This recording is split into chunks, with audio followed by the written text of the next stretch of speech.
One more time, Leonard.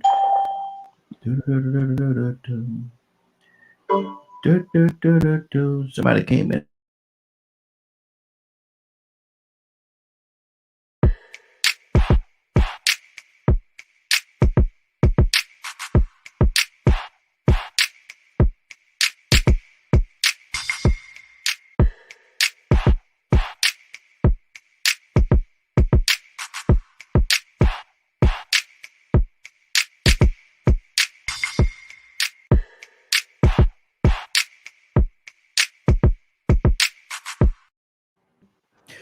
Well, good morning, good morning, good morning, good morning, and good morning, everybody. Good morning, everybody. Welcome to another episode of The Morning Glow. Welcome to another episode of The Morning Glow. Got a great broadcast lineup for you this morning. You know what this is. This is Way Out Wednesday. This is Way Out Wednesday. This is the day where you right there. You become the boss. All you have to do is give us a call 508-924-3521. 508-924-3521. Give us a call and let us know what's on your heart. What you want to talk about. There's something going on in your life, your community, as a whole that you want to talk about and you want to discuss. We will do it right here on Way Out Wednesday. So give us a call. Again, the number 508-924-3521. Phone lines are, and we're waiting on you. We're waiting on you to give us a call. Captain Leonard, good morning. How you doing this morning? Good morning, Raheem and the Morning Glow family. Everything going good with you? Yes, Good deal, good deal. Badger, good morning, sir. How you doing this morning? Another blessed day to be alive, hanging out with y'all. Hey, good deal. Good to have you. Good to have you. Curtis, Charm City, good morning. How you doing this morning? Morning, Rodney. Morning, go family. What's up, brothers? Hey, doing good, man. We're gonna kick this thing off. And I'm gonna ask you a question, man. I'm gonna ask you a question to kick this thing off. We got some background noise what coming from question is somebody that? line. Hold on. Okay. You good? Yeah, go right ahead. Okay. I messed up something. I I've been wondering about something, and I need you to help me on this, man, as well as the other brothers that's here. Help me on this, man. This music today, the music of this Oh generation. boy, Who are they singing to? they're singing to their fans. Mm. They're singing to their fans. That's who they're singing to, Raheem. Why? Why? I just don't have. I happen to not be one of them. Why would Uh, you be? I have. I'm trying to figure that out. I'm really trying to figure that out. Why would I be a fan of this right here? All right, they're not making music for you. Mm. They're making music for their fans.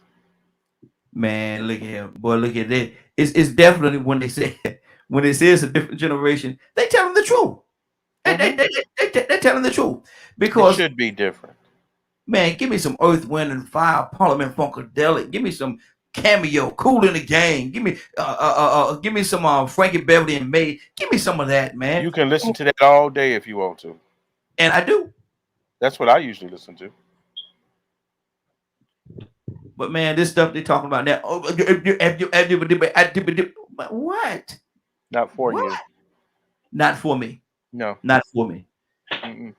They, they, Mm. they, they didn't even have you in mind when they was making it. They should have. I'd have helped them out. Why? They should have called me. They should have called me. I'd have helped them out. I'd have helped them out. They're gonna You- sell two records for. Wait a minute. Well, hold on, brother. What you trying to say here now? Hold on now. You're trying to say something now. I'm trying to figure out what you're trying to say. Well, you you're not the target audience. Oh, okay, okay.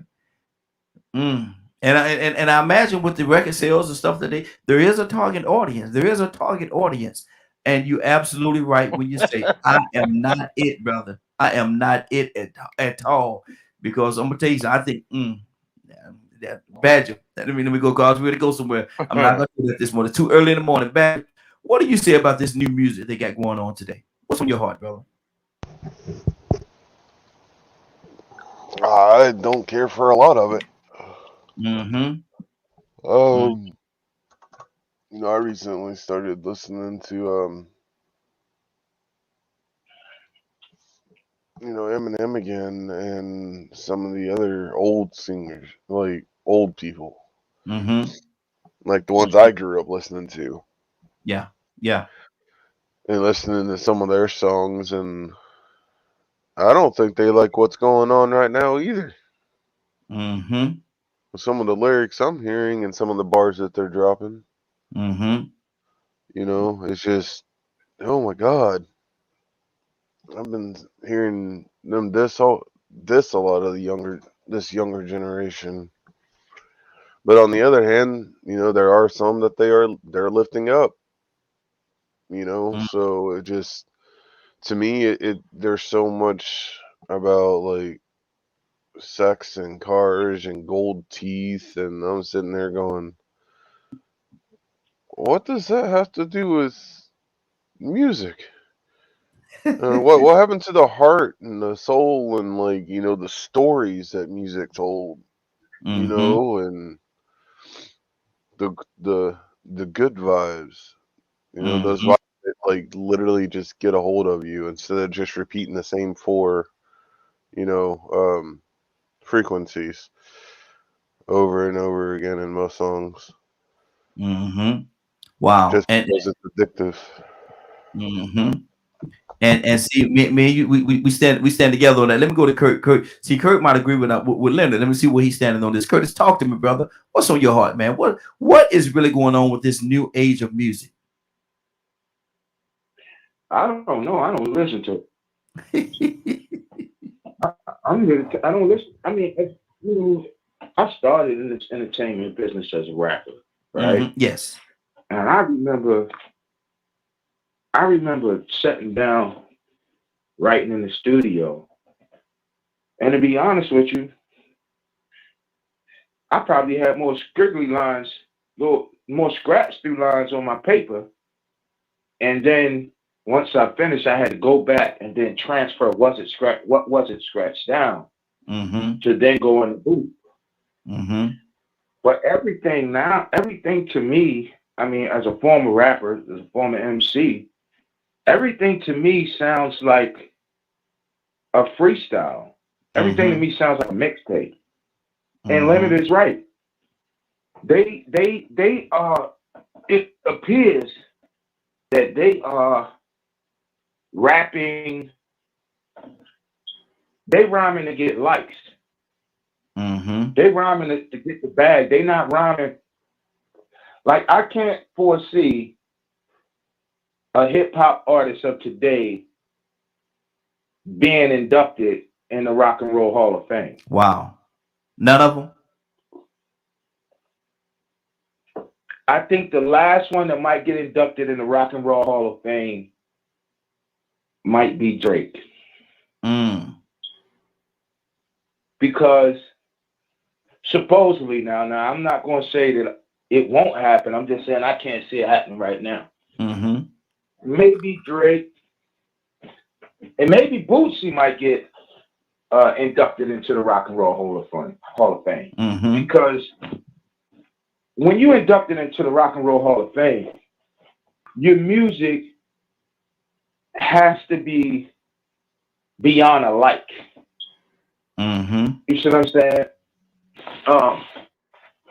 So I'm gonna agree with Leonard, man. I don't listen to it, man. It sounds like it has no conscious thought. It sounds like the brothers are scared to really say what they feel. Express itself. Exactly. Mm-hmm. Yeah, I mean when you listen to, if you pay attention to hip hop, right?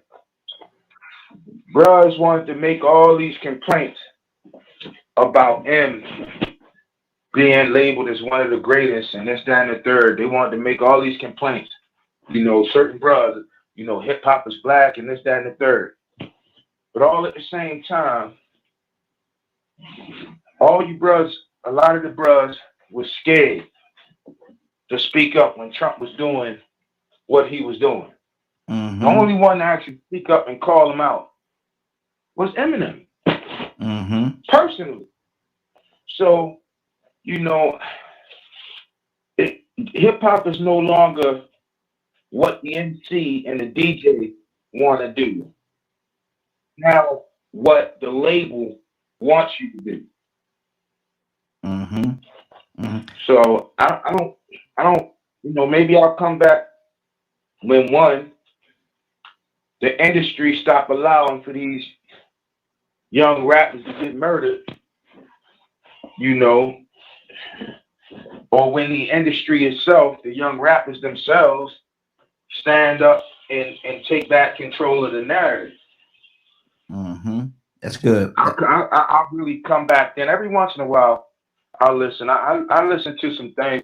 Like I listened to Kodak Black when I was coming back up the road from South Carolina, right?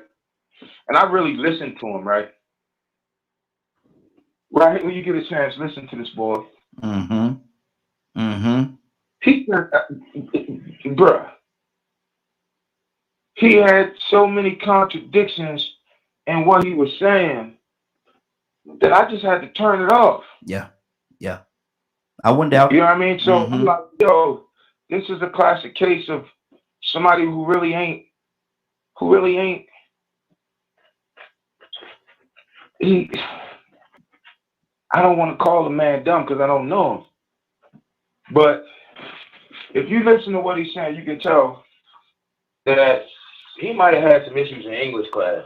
Good deal. Let me go to Leonard. Leonard, what's on your heart, brother? Talk. Break this whole thing down to us, man. What's really going on with this music thing, man?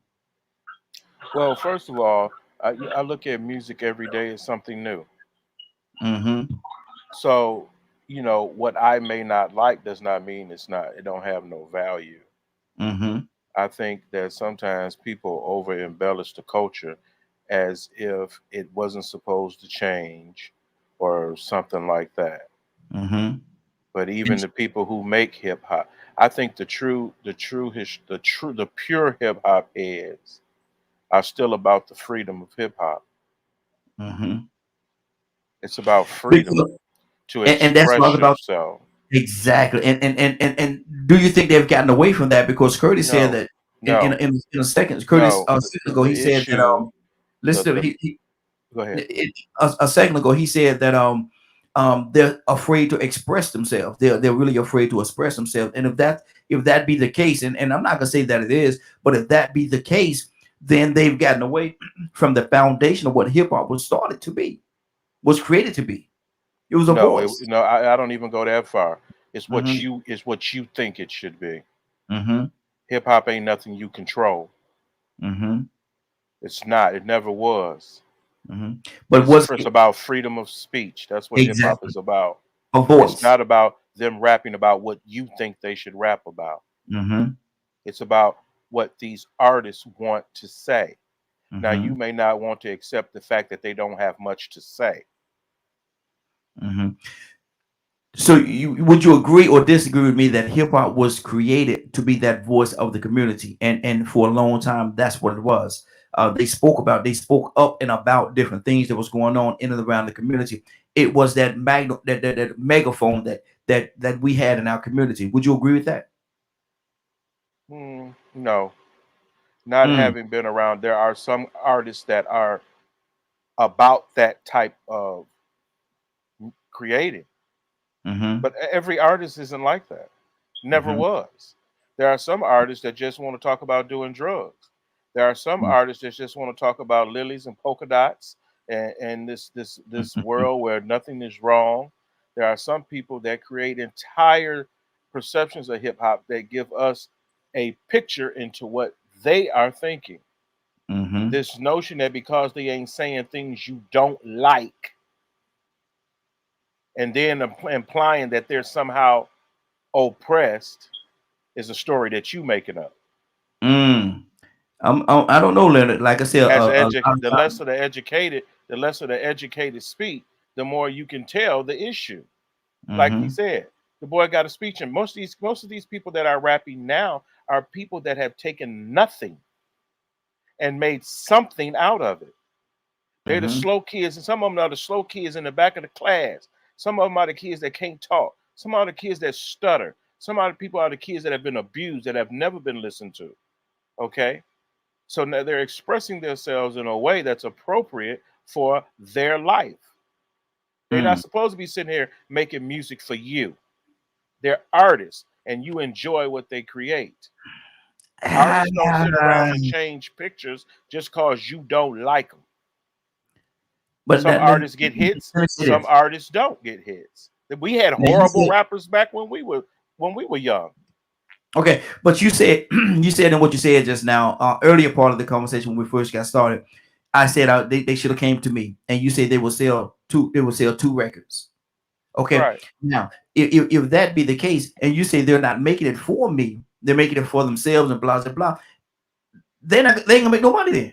If they don't, Well, if no, they they're not making making something, if they're not they're gonna make making. music that I people heard like. one comedian say, if I never get the big TV shows, if I never get this, I'm gonna say what I want to say, how I want to say it. And the Mm-hmm, people that mess with me gonna keep messing with me. And the folks mm-hmm, that don't, oh well. mm-hmm. Oh well. Because one, that's not their audience. They know their audience. But why do they get into they get into business to make money? They make it they Yes. in their studio all that time because they want to Yes. make money. But they And so happen to love to do it. absolutely, absolutely. But if I'm not buying what you're selling, you're gonna continue to be in the same situation that you're in. You're gonna Have you continue to be checked broke. sales lately? No, that's not my point though. My point is you said that they're not interested or making music for me. If I'm not buying and me, when I say me, I'm not talking about me specifically. I'm talking about the world. If they're not buying their music, then what's the real purpose? I'm sure they love what they do. I'm sure they do. But at the same time, they also want to make money. Music business is a business that they're in to make money. Yeah, And so they got making money down pat. That's not hard to do. not all of them, Leonard. You just have to, right, because they don't appeal to enough people. And my point. So this is the thing. I've never sat back and looked at a painting and say they shouldn't have painted that. Never. Never. I understand. I've never looked at a writer and say they shouldn't have written that. So why you do it to rappers? Because the rap game is a game, and like I said again, they're in this thing to make money. Like I say, it's not my game. I'm not a rapper. I don't care what they do. I don't care what they say. It does not matter to me. I change the channel when I don't want to listen. Exactly. But see, my thing again, I agree with what you're saying, but at the same time, that we're not talking about ourselves. We're talking about these people that's out there making this music. Curtis, what do you say to that, man? We kind of sort of saying similar, but not the same thing. What's on your heart? Well, actually, I'm completely on the other side of the coin. Good deal. Good. Makes better conversation. Make better conversation. Well, Curtis, what's on your heart, brother? Oh, hold on. I think I got Curtis on mute because he has some background noise going on there. There we go. Curtis, I had you on mute, brother. There you go. Rappers have a responsibility just like all other artists. All right. Mm-hmm. The problem with rap is rap has become about exactly what Leonard just said. Is look at sales. Rap has become about sales and not content.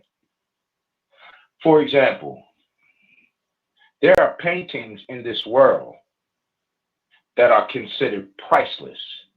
There are cars in this world that are considered priceless. There are artifacts in this world that are considered priceless. Right? While all at the same time, to those who own that particular painting or car or artifact, their overall worth has gone up as a result of owning this piece. So rappers have gotten away from making music that is priceless. The last group to make an album that was priceless, in all reality, nobody want to talk about it, is the Wu. They made one album for the dude locked up right now because he bought the patent for the HIV drug and then price gouged it and put the price at $750 a pill. He paid the Wu $1 million to do an album, but only make one copy. And the word on the street is, according to different Wu members, that one, they didn't even know that they was doing a Wu album, but when they heard it, they knew right then, oh man, this, wow, right?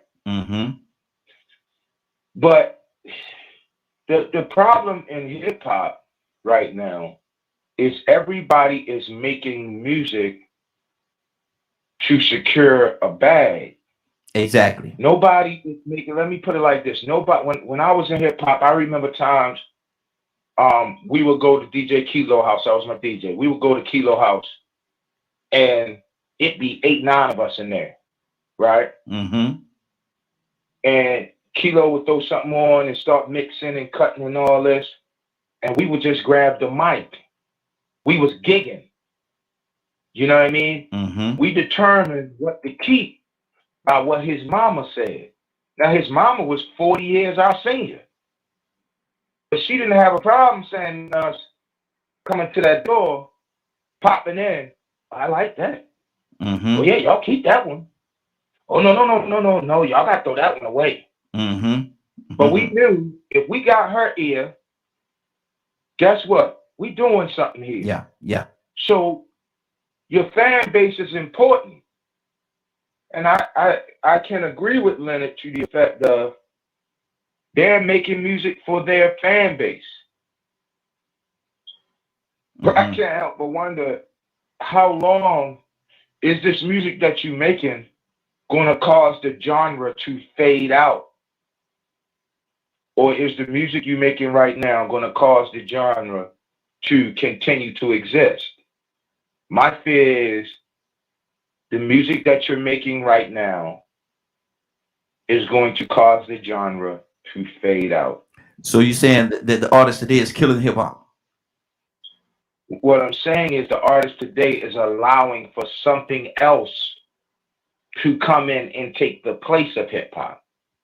So for the hip hop heads, if you want to keep it hip hop and you want to keep it viable and hear like all those who have dead for the last 30 years, 40 years, you're going to have to gravitate back to a level of conscious rap, because we all know that everybody's becoming, you know, you hear in government, like you gotta pay it when you're a rapper, you gotta pay attention to realistically what's going on around you, not just what's going on in the streets.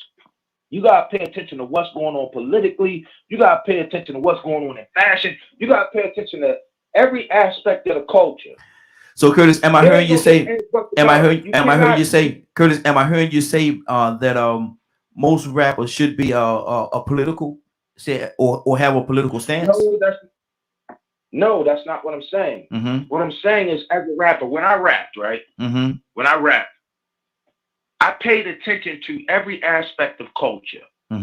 Every aspect of culture. Why? Because art is the expression of life, and life is the expression of art. For example, okay, you remember when Snoop came out and everybody was talking, you know what I mean, was on the marijuana gig, right? Okay, so everything that I saw was going on. I sat down, I went in the studio one day, and the engineer, he was like, Kurt, I want you to just go in the booth and just grab a mic today. And I was like, all right, cool. And he recorded it. So I remembered it off of hearing it play back.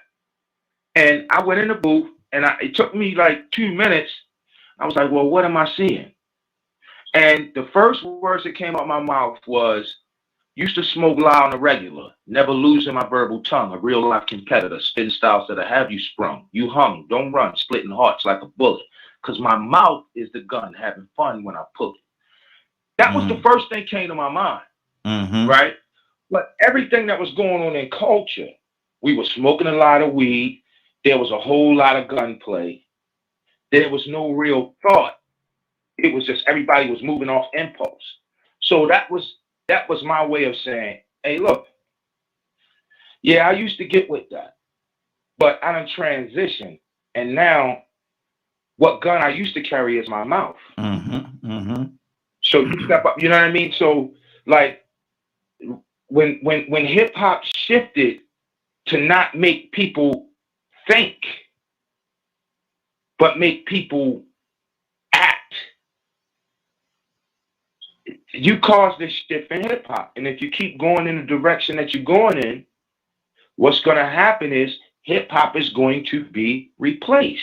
Mm-hmm. It's got to come back to conscious thought. When you pay attention to the culture and everything that's going on, how many times have we heard over the last, what, 4 years, 5 years? Oh, those are the people in the know. Don't pay them no attention. They are the elitists and they're in the know. Mm-hmm. With all the information that Leonard has, can you imagine if somebody like Jay-Z or Kanye sat down and said, look, man, I want you, if you don't mind, can you give me all your information and I'm gonna write raps about it. Mm-hmm. Good deal. Let me pull some more people in because we got quite a few people that's calling in. Let me go to Badger real quickly. Badger, what's on your heart, brother? Talk to me.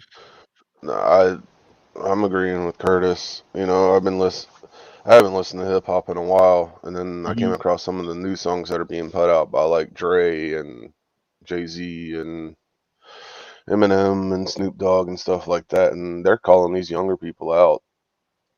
Like they're Mm-hmm. saying, "Why are you singing about fake stuff?" and think all kinds of just. It reminds me of when I was younger. You know, those songs were about life, thinking, situations, what's going on in the world. I haven't heard songs like that in years. Mm-hmm. But Mm-hmm. it's the people that are at the top. They've been at the top for a while, and people decided to poke them. So now they're back. Mm-hmm. Wow. So it's just I got so tired of hearing like just, in my opinion, stupid songs that I just quit listening to it. It didn't feel like it was part of the culture anymore. It just felt like it was lies and illusions. Mm-hmm. Mm-hmm. Wow. 508-924-3521. 508-924-3521. Give us a call. Let us know. We're talking about this morning, and this is just one topic. We're gonna jump around and talk about a lot of things because this is Way Out Wednesday. We're talking about what is hip hop and what is the state of hip hop right now. Tucson, good morning, sir. How you doing this morning?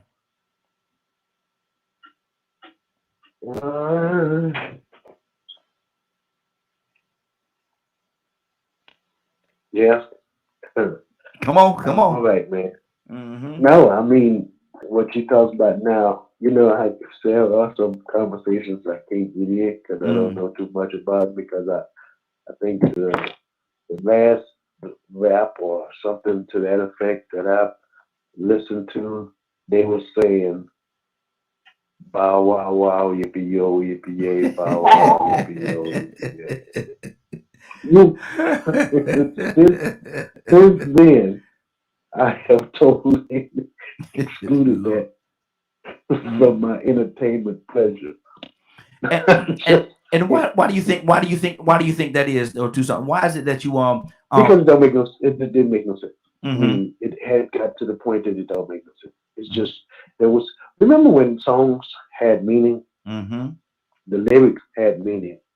The music was was was pleasant.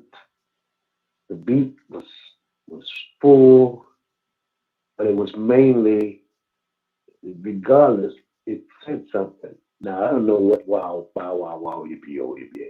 I have to go mm-hmm. back and nothing but the dog. What's that? The same song? Talking about the dog, Was George Clinton, it? Yeah, Atomic Dog. yeah. Was that the same song? Yeah. That Man, that brought big memories right there when you said the atomic dog. Yeah, it's the Okay. same. Hey, It's the okay. same dog. It's the same dog. He's a big, huge George Clinton fan. mm-hmm, Okay. Snoop Dogg is a huge George Clinton fan. He got his name Right. from that song, pretty much. mm-hmm, Okay. Okay. Yeah. See that, and when Snoop came on scene,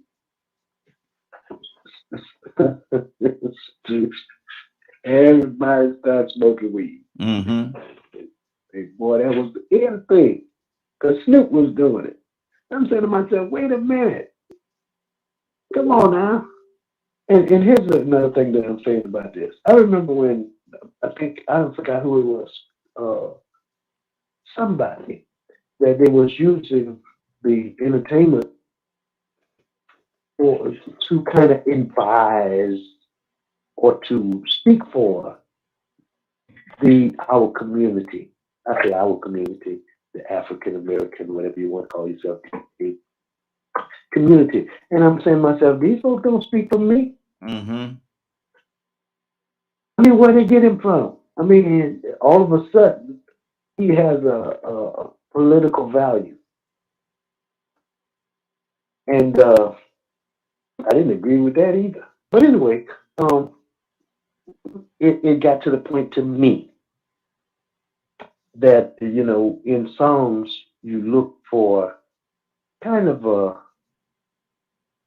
in any kind of way, songs are kind of a unique gift that people have to kind of usher people in and out of situations, try to make them feel better about certain things. But then when you just making some noise about stuff that's stupid, Mm. you just turn the radio off. Wow. And what's amazing to me, and that's the second. I'm going to go to Toya with a T. She's with us, and I know she has a huge opinion on this as well. But that's the second time I've heard somebody say, referring to hip hop and call it stupid. That's very interesting to me. Toya with a T. Good morning. How you doing this morning? Hello, how you doing? Hey, doing good, doing good. The state of hip hop. Toya with a T. Talk to me. Are we losing it? Has it gone off track too much? Can it be saved? Can it be restored? What's going on with hip hop? We just old now. We just old now. Here we go again. Mm-hmm. You just don't understand it. It's a barrier. Mm-hmm. We go through this with music. We went through this with rock and roll. We went through this with the little disco music. Mm-hmm. Now we going through it with hip hop. You just don't understand it because we old. Mm. I still listen to that music. And they get it. The kids get it because that's their language. Mm. And if you listen to it for what it's worth, see, that's the first thing we do when we get old. We go automatically, oh, no, I don't want to hear that. I can't identify with you. I don't know what that is. Stop. But Toya, I got to be Take a minute honest. to listen to what's going on, to what these children are saying.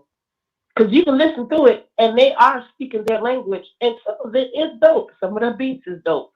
Mm-hmm. My personal favorite right now is this, I just looked at my wrist. I got time today. Yeah. I like that Came song. up in his name on that. I like that song. You I know like what that I'm one. saying? I like that one. Yeah. Yeah, Mm-hmm. but you have to be open to it. See, you like it because you like music. Most DJs, they don't have values on music like that. You know what I'm saying? They're going to judge the music for what it is, for the beat, for the melody, for the chorus, things of that nature. Mm-hmm. And that's why you can be able to identify with most of this music more so than most other old people. Mm-hmm. We just getting old.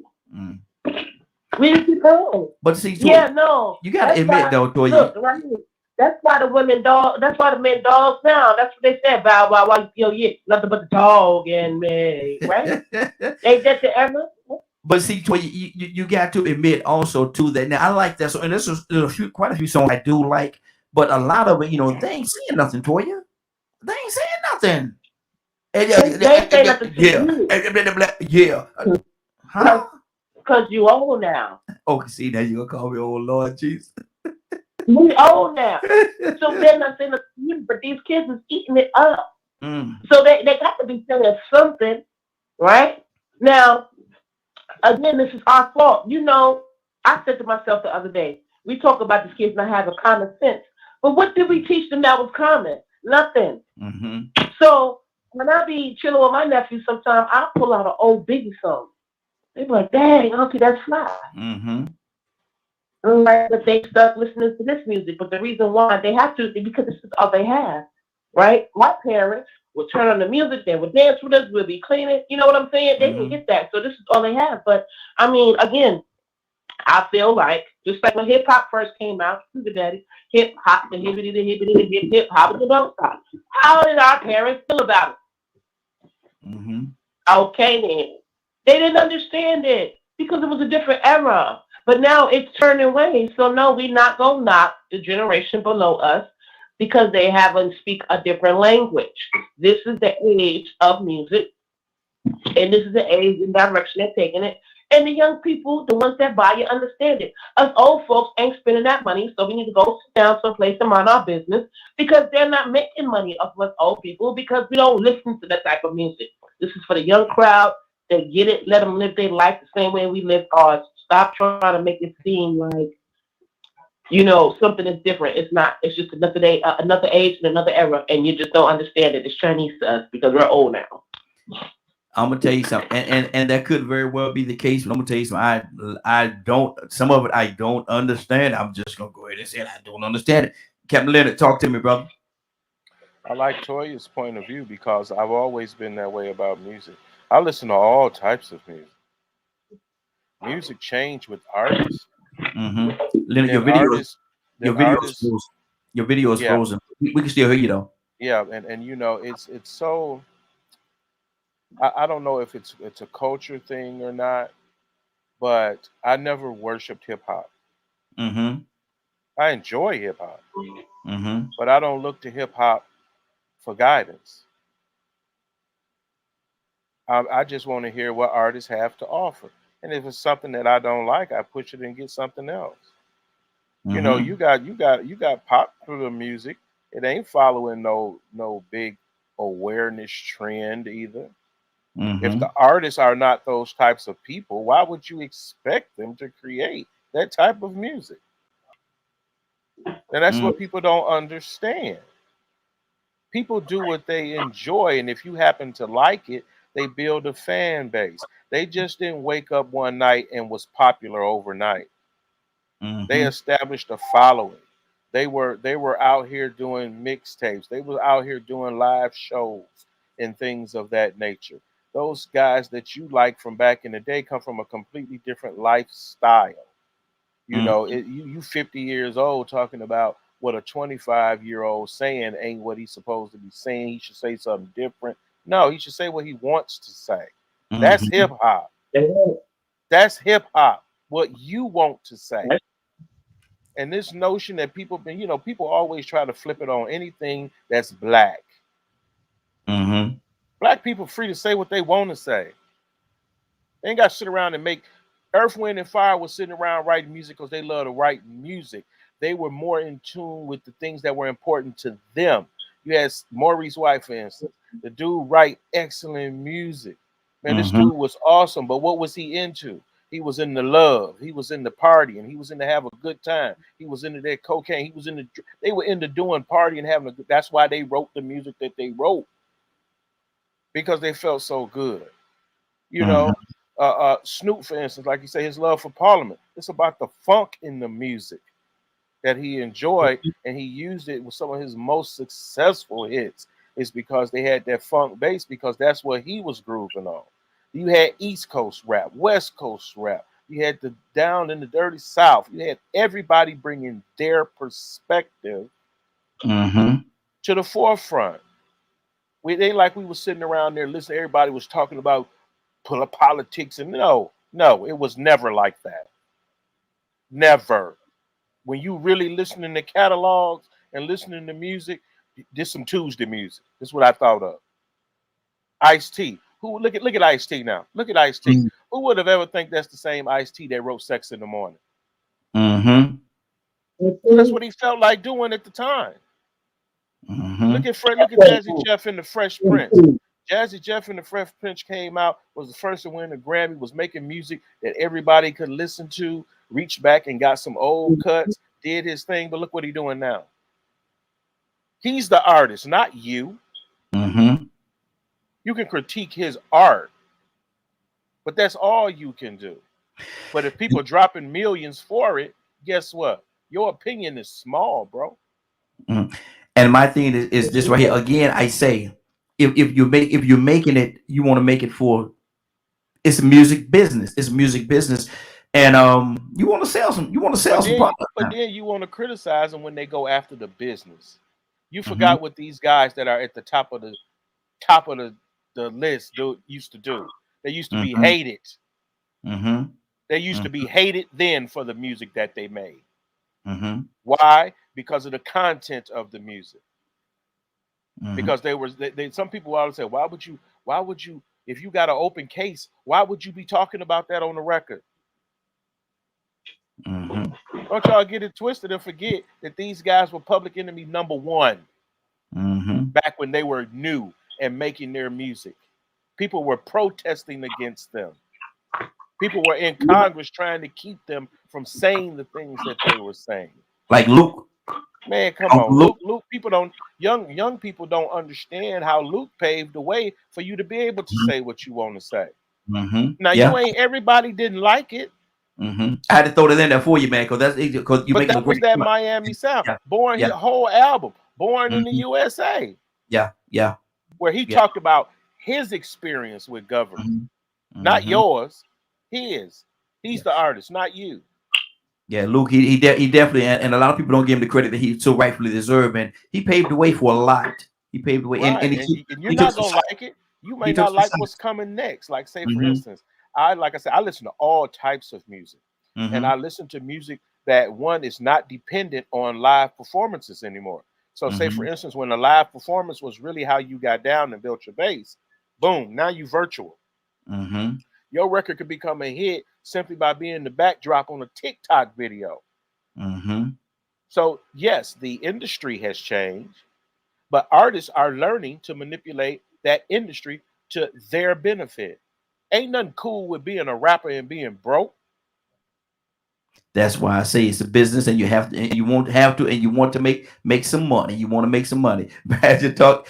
Hold on, I with the Badger. Let me go to Tucson. Tucson, what's on your heart, brother?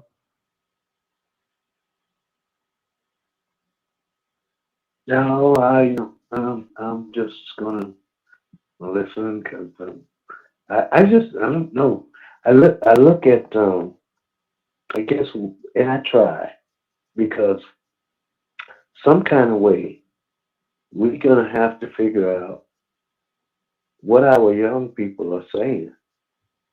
Maybe you can help me out because I don't have a clue. Really, and I'm just getting old. Mm-hmm. But you look at, you ever went to a fast food restaurant and or just sit around and listen to them talk? Mm-hmm.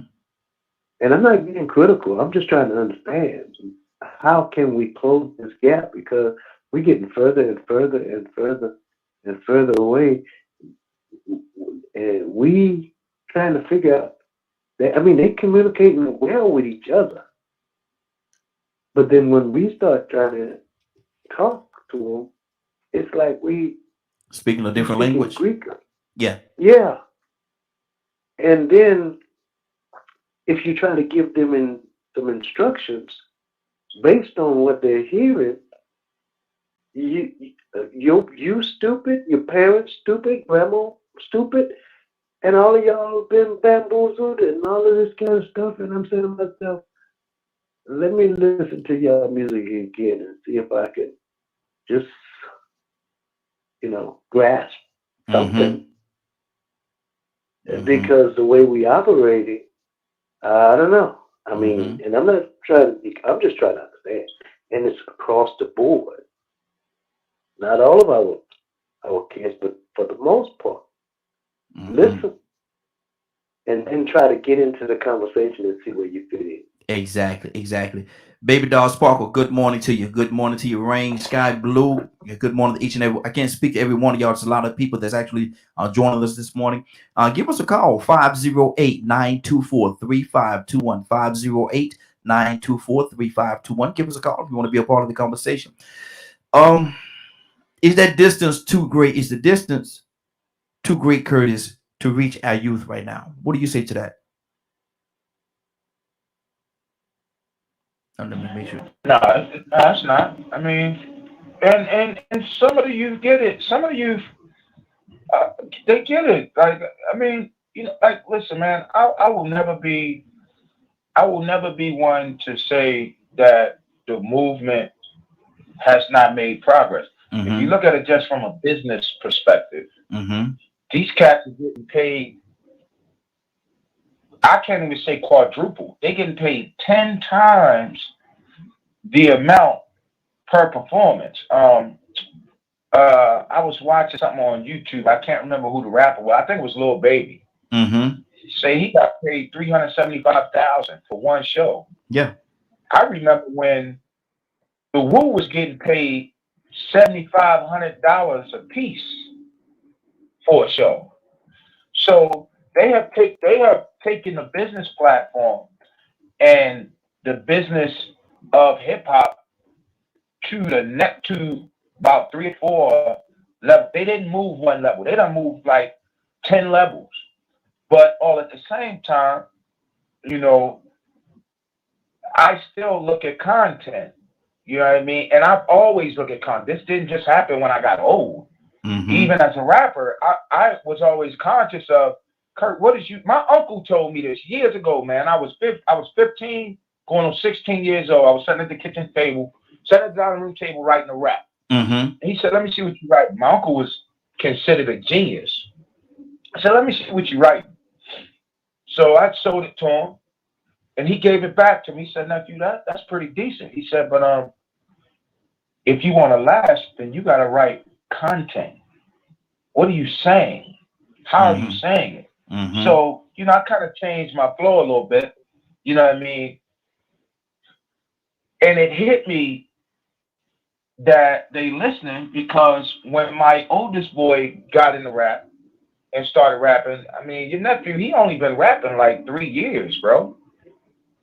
And to hear the words that's coming out of his mouth tells me that everybody in the industry is not down with just trying to secure a bag. Some of us in the industry want others in the industry to wake up and say, look, if we go this direction, we can not only secure the bag, but we can lock hip hop down. Lastly, I say this: if anybody ain't seen it, there's a documentary out there, Fade to Black. And if you watch the Fade to Black documentary, Jay-Z is sitting in a room with like 3 other young rappers and a producer. And Jay-Z kind of get upset because the young rapper really don't want to say what he wrote. They trying to make him rewrite it something. Mm-hmm. And Jay-Z is like, you know, what you write?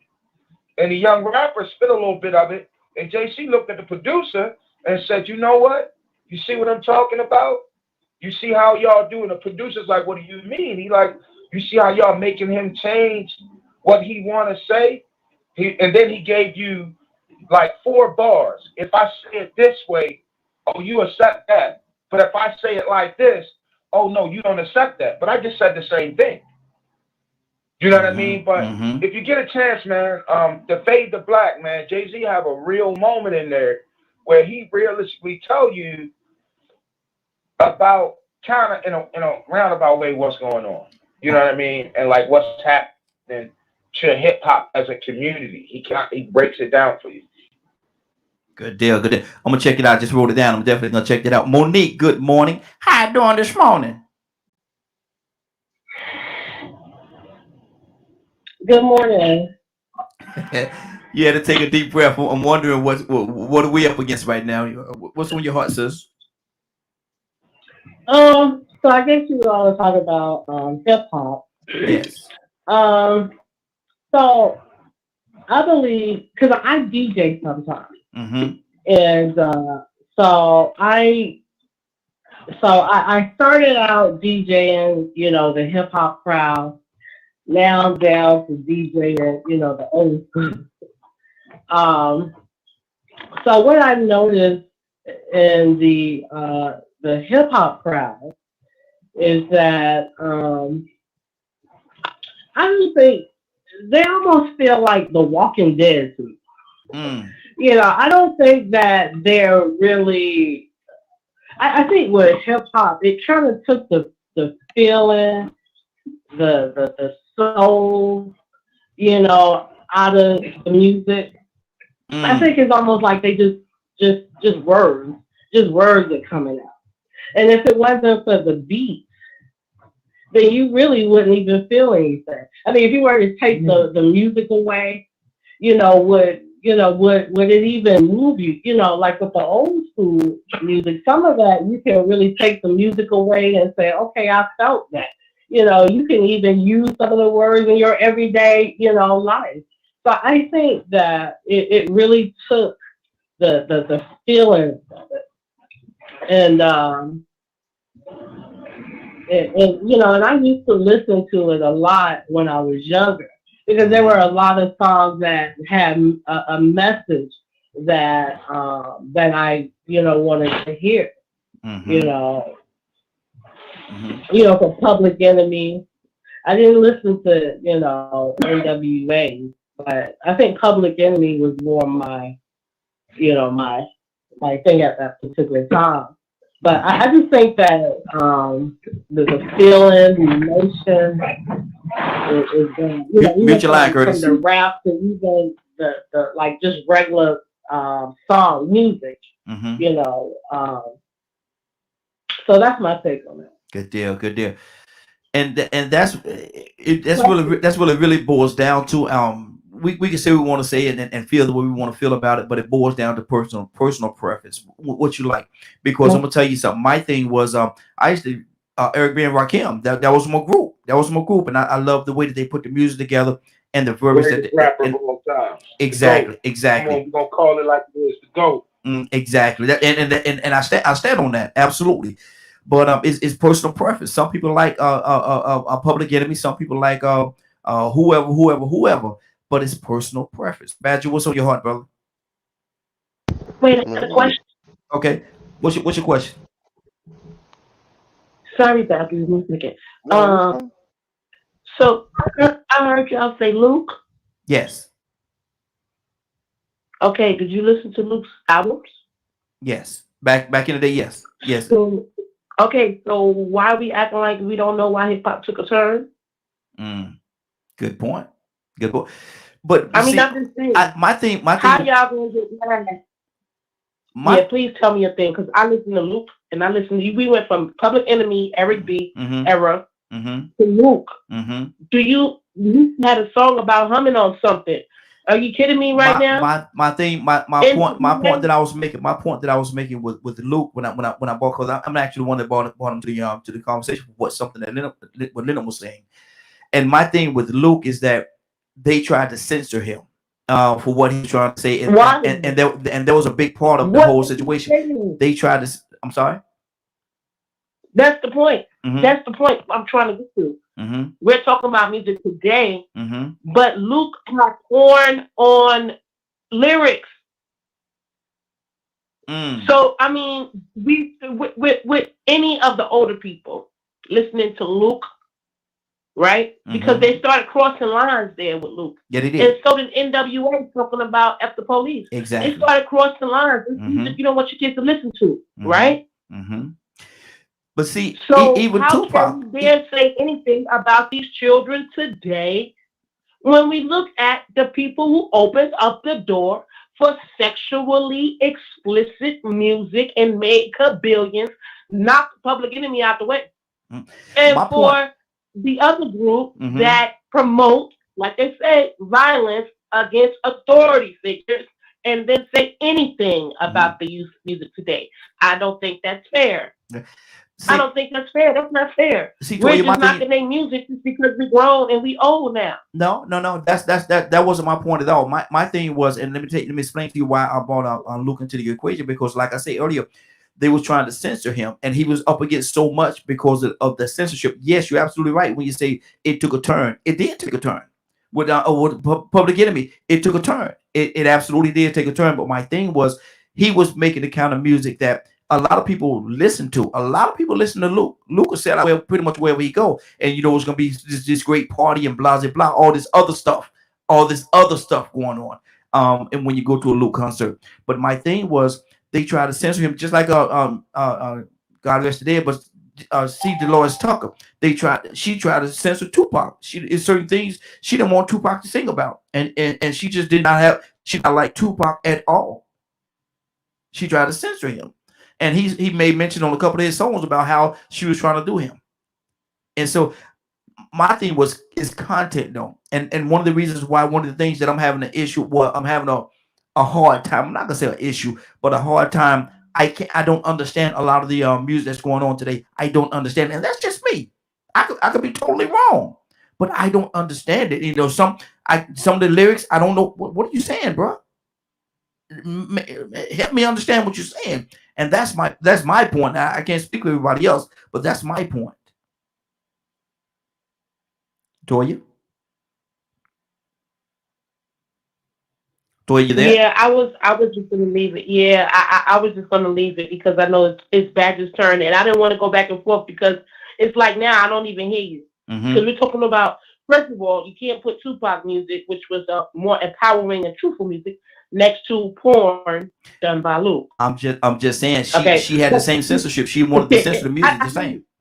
I feel you, but okay, the part that I'm trying to say is now we're talking about the level in which it is. So you can't understand them, but most people can't even listen to some of the things that Luke rap about. You understand? Some people, you don't understand that. A lot of people do listen to it. I get it. But some people cannot fathom the thought of listening to some of the things that man say. They cannot. They're not going to do it. And it's majority of the older people that came out before then. Very few of the older people. But no, you cannot even play Luke music on the radio. Exactly. So again, even if you can't understand it, you know what I'm saying? It's like I feel like we knock the youth music. We don't even try to understand it because we just set in our ways. And that's why we got this friction. Like we coming off the do you want somebody calling your music and your stuff and everything that you do stupid? Now see, making it seem like you a burden. Yeah. You know what I'm saying? Like it's levels to this music that we do with these kids that I don't think it's, and I'm back on, like I said, with Luke, music from Luke and music in NWA, the doors that they open and the influences that they have and had on a black community, right along with Snoop, right with everything else. It had an influence. And that's why we're here today. So we should never go to these young kids and call any of their music stupid or feel any kind of way about anything that they listen to with the introducers of, like we just said they paved the way. Now, Toya, people like Luke with sexually explicit music and people like NWA who come out shooting back at cops and police and all this stuff here. Okay, Toya, now, for the clarity of the conversation, I wasn't the one that called any part of it stupid. I spoke against that. I said, you know, I've heard it being called stupid 2 times, and I kind of feel, you know, a kind of way about that. So I'm not gonna get to the point where I'm gonna say I called it stupid. That's not what I do. But at the same time, I will say I don't understand it. I will say, and I can say a lot of the songs, like the song that you mentioned, I Got Time Today. I love that song, man. That song, come on, I'm gonna be vibing to it. I turn it up in my car, you know what I mean? Because I love it. I love that song. And there's other songs that I can name that I love, but there's some of it that I just don't understand what they're saying. I just don't understand it. Am I gonna tell them to stop doing it? No, I'm not gonna tell them to stop doing it. Nah, that's what you do. I don't understand it. Well, I didn't mean you, but there are people. You know what I'm saying? Yeah, exactly, I mean specifically to anyone, even, you know, when we're talking on the panel, but we know, you know, in the world and in society, that's kind of the thing, you know, and I rebuke it because look, Luke made it, you know. Jacquees, anybody know who Jacquees is? If you don't, you really old. But yo, Jacquees, that little boy, he can't even sing, and he's still making bread. So that's what inspired me. I'm gonna do me an album too. I'm not gonna die with something I could have did, should have did. I'm doing me one too. And right out there along with him and see if it's or not. If I could understand it or not, I'm gonna buy it, Toya. I'm gonna buy it just to support you. Raheem, yes, Raheem, Toya just said something key though. The key words is that boy still making money. Yeah. That boy's still making money. So we, you know, when y'all get finished and get around to me, we're gonna get a little deeper than this. Exactly. Let me go to Badger. Badger, what's on your heart, brother? And I'm loving this, man. And Toya, I love the stance that you take for the young folks, man. You always take that stance, man, and I love that. I just wanted to let you know I do love that. Badger, what's on your heart? Listen to what was being said and stuff, you know, and you know, the word usage, you know, that I'm using and things is just paying attention to what the songs are about, you know, and I actually know about that documentary and I've watched some of it, you know, and it, you know, talking about how it just seems like a lot of the music sounds so similar. The only difference is a little bit of the word usage or the background music, that they're playing while they're singing. So it's just, I remember if you wanted to listen to a certain thing, you listen to this person or, this person. And it's, I mean, even country, like, when you start talking about like, oh man, Johnny Cash. You take a singer like him and then look at what's out there right now. And there's a few. I'm just like, what happened to this? Like, and I mean, I don't know if anyone on the panels, listening to some of the songs that, or even are aware of some of the songs that's been coming out lately by like Snoop or Dre or Eminem, Jay-Z, LL Cool J, any of them that's been coming out in the last year or two, or that has come out. It's almost like there's a battle going on in the hip hop world right now, between new age and, the older ones. And, it's hot, y'all. Let me just throw that out there. That new LL is deep. Oh, God. what? LL got a new album out, and it is hot. You hear me? Hot. Okay. Hot. I can't even. Hold on, Curtis. I can't even. Hold on, Curtis. Let him finish your thought. I'll come back to you, brother. Go ahead, back. Kind of hitting off of what, Curtis was saying. So I'm sitting here and I'm listening to the music. I'm paying attention to the world, and what's going on. And, like a lot of the younger generation, that I'm around all the time, and talking about music with them.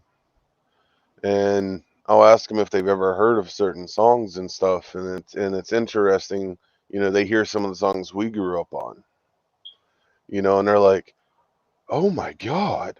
And I'm like, yeah. Like, it's stuff I listened to wasn't like what y'all listened to. I'm like, I'm not worried about gold teeth or, driving a Lamborghini or screwing somebody over for money. I don't understand that stuff. That don't make no sense to me.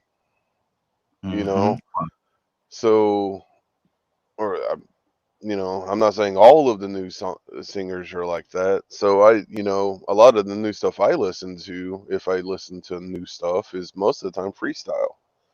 I have a huge admiration for freestyle. It just it reminds me of life. Okay, that's good. That's good. Let me go to Leonard, and then I'm gonna swing back around to Curtis. Then Rico hitting you up. Leonard, what's on your heart, brother? I used to do a radio show called Hip Hop Speaks a while back. And one of the things about Hip Hop Speaks is it was created to blend the political activism that we were doing with the hip hop community. And we have artists come in, talk about their work. We play some of their work, things like that. And we just sit down really and kick it about what's going on, why they're making the music that they're making. And we even have a friend over in Amsterdam who worked on her PhD in influence on hip hop and media culture. And it is amazing how huge hip hop is. Absolutely. Rap is just a part of hip hop culture. And so we even did symposiums and barbershops and things like that, or what have you. One thing that was clear is that it had to be freedom of speech. It had to be. Or else it's not going to be accepted any other way. And that's what was the hallmark of hip hop, is doing what you wanted to do, saying what you want to say. If you was grimy, guess what you was going to say on the mic? You was going to talk about how grimy it was. Because that's your life. You don't get on the radio and talk about something you don't know nothing about. Yeah. Then because people will put it together like, hey, wait a minute, they didn't sound right, blah, blah, blah, blah, blah. but it's not about what purists want out of rap music. I love Gil Scott Heron. I listen to Gil Scott Heron every day, all day, because of his commentary on what was going on at that time when he was making music. And I also got to hear the demons that he was fighting with at the time, because Gil Scott was coming from his heart about what he wanted to say. That's pure. Yeah. If you don't like it, you don't like it. But that's what it is. It allowed him to come and say this. So when all these other cats come up, what do you expect? You got like one. There are some fierce female lyricists out here. Oh yes. Yes, sir. However, Yes, sir. what they talking about? Mm-hmm. They're talking about blowjobs. That's what they're talking about. They're talking about killing, just like dudes talking about killing. They're talking about being number one, coming from horrible backgrounds and making it. Some of them who didn't even experience a life that all black folks ain't broke, so they ain't gonna talk about the same thing. Some of these kids ain't never missed a meal. So what you think they're gonna rap about? They're not finna rap about being poor, because they not poor. Yeah. They never been poor. You know what? Like, say for instance, Rick Ross. Rick Ross has been around for a minute. Rick Ross just dropped the album. To me, I think it's a great album to retire on. The thing that makes it relevant is because he's not just talking about how rich he is, which he's very rich. He's telling you, I'm richer than I ever been. So from my point of view, that brother don't have to rap no more. And I wasn't the biggest I'm not a big Rick Ross fan, but I enjoyed that last album a lot. But you know what? His content was the same. It just shifted as he's shifted. Wow. I'm not going to come out here and talk about staying in school unless I really want serious about you staying in school. If I think that's what I want to talk about. I even got offended when people was talking about, well, these rappers ain't writing they raps or whatever, so they don't hire somebody just as ignorant to write for them. That don't make sense. If they already ignorant, they can rap themselves. They're using things because they have such limited vocabularies. They have to resort to mnemonic devices in order to carry a record, because they don't have the vocabulary to say something 7, 8, 9 minutes. They just don't have the lyrical ability to do so. So what a lot of them, if you listen to them, they tag phrases. Remember, what was Rick Ross? Maybach Music. That's his brand. That was his brand. And he stuck it in there every time. That's just like rappers. I get more on rappers' case and criticize them if they're not unique. If they're not unique. So if I can't tell you from the next rapper, that's more of an issue to me, because then I don't see the individuality in it, which was what it's supposed to be. Your story should not be the exact same, and you just say it a different way, because you're not from Philly, you're not from the D, you're not from the Compton, so I wouldn't expect you to rap about that. You know what I'm saying? Jay-Z is so cool because Jay-Z has experienced so many levels in this game. He can rap about everything in the industry. He is what hip hop is at its maximum. Now what's next? It's going to be what those guys who have gotten this far, if they want to go forward, like my man Kurt said about who just dropped the album. I'm gonna check it out. LL. Because even the best guys don't talk trash about young people. Drop something. Don't sit around and criticize. Drop something. Andre 3000 is credited with some of the best lines in the world. He's this, that, but he ain't making music right now. You know why he said he ain't making music? Because he does not feel that he appeals right now to that audience. So he's not motivated to make music. But when he is motivated, he will make the music. It will not be driven by timelines and things of that nature. Big Boy, he loves doing it. Man, Big Boy on top. I still love Big Boy. And his whatever he does. CeeLo, Wu-Tang is probably, man, you're not going to come together with a bunch of artists, and they're trying to go back now to the super groups. They're doing some things right now in the background. But you wouldn't know that unless you listen to progressive hip-hop music and listen to the news of hip-hop on stations that focus on hip hop and its evolution. That's good. That's good. 508-924-3521. 508-924-3521. Got a few people on the phone line. Going to come to you as well. Curtis, I say I was going to come to you. Rico, you up next, and then I'm going to circle around with my phone. Curtis, what's on your heart, brother?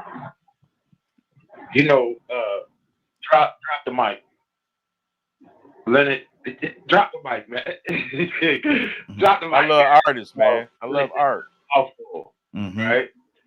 And you all have made me really think about the evolution of hip hop, right? And when you think about it, right, any rapper and or group that there's all hip hop, unlike any other music, has so many lanes. Yes. There's so many different lanes you can go in, right? You think of, you just put names out there, like Fresh Prince, he had his lane. Melly Mel had a lane that, when you realistically think about it, Melly Mel's lane developed such groups as Public Enemy, Cypress Hill, Tupac Shakur, such rappers like Tupac Shakur, Goody Mob, and all of these groups, all of these rappers followed suit and took it to the next level. Luke, to be honest with you, Luke Skywalker brought about a genre of hip hop. All of those different groups, they should be the overall genre is hip hop. But there should be subcategories, because if you think about it, the hip hop that you're hearing today, right? When you think about the evolution of hip hop, is Public Enemy, Luke Skywalker, Tupac, NWA. You figure you've got Public Enemy. Off of Public Enemy came NWA. Off of NWA came Goody Mob, right? And there's several groups that you can fit in there. Off of Rakim came people like oh my God, like off of Rakim came people like Tretch, people like Nas, people like Tupac.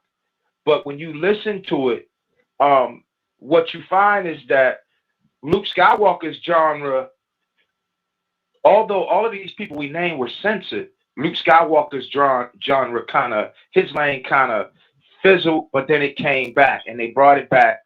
And some people say misogyny and this, that, and the third. They brought it back, but what they did was they added all of the subcategories together. So now when you hear a song, you hear a little bit of Public Enemy, you hear a little bit of Luke Skywalker, you hear a little bit of NWA, you hear all of those. I think what the biggest problem is that unlike those who have gone before this new age of hip hop, those guys constantly paid homage to those who was before them. Like if you listen to the older hip hop community, you can't have an interview without somebody talking about Grandmaster Cash, Grandmaster Melly Mel, Kumo D. You can't hear somebody have a honest interview and not talk about their influences. Now, if you have any kind of music that creates real feeling, you know, sometimes you kind of get shunned. You know, one of the greatest in this day and age, I gotta give it to him. It's Lil Wayne. And if you listen to what convinced me was when I heard him do When the Levees Break. Oh yeah. Wow.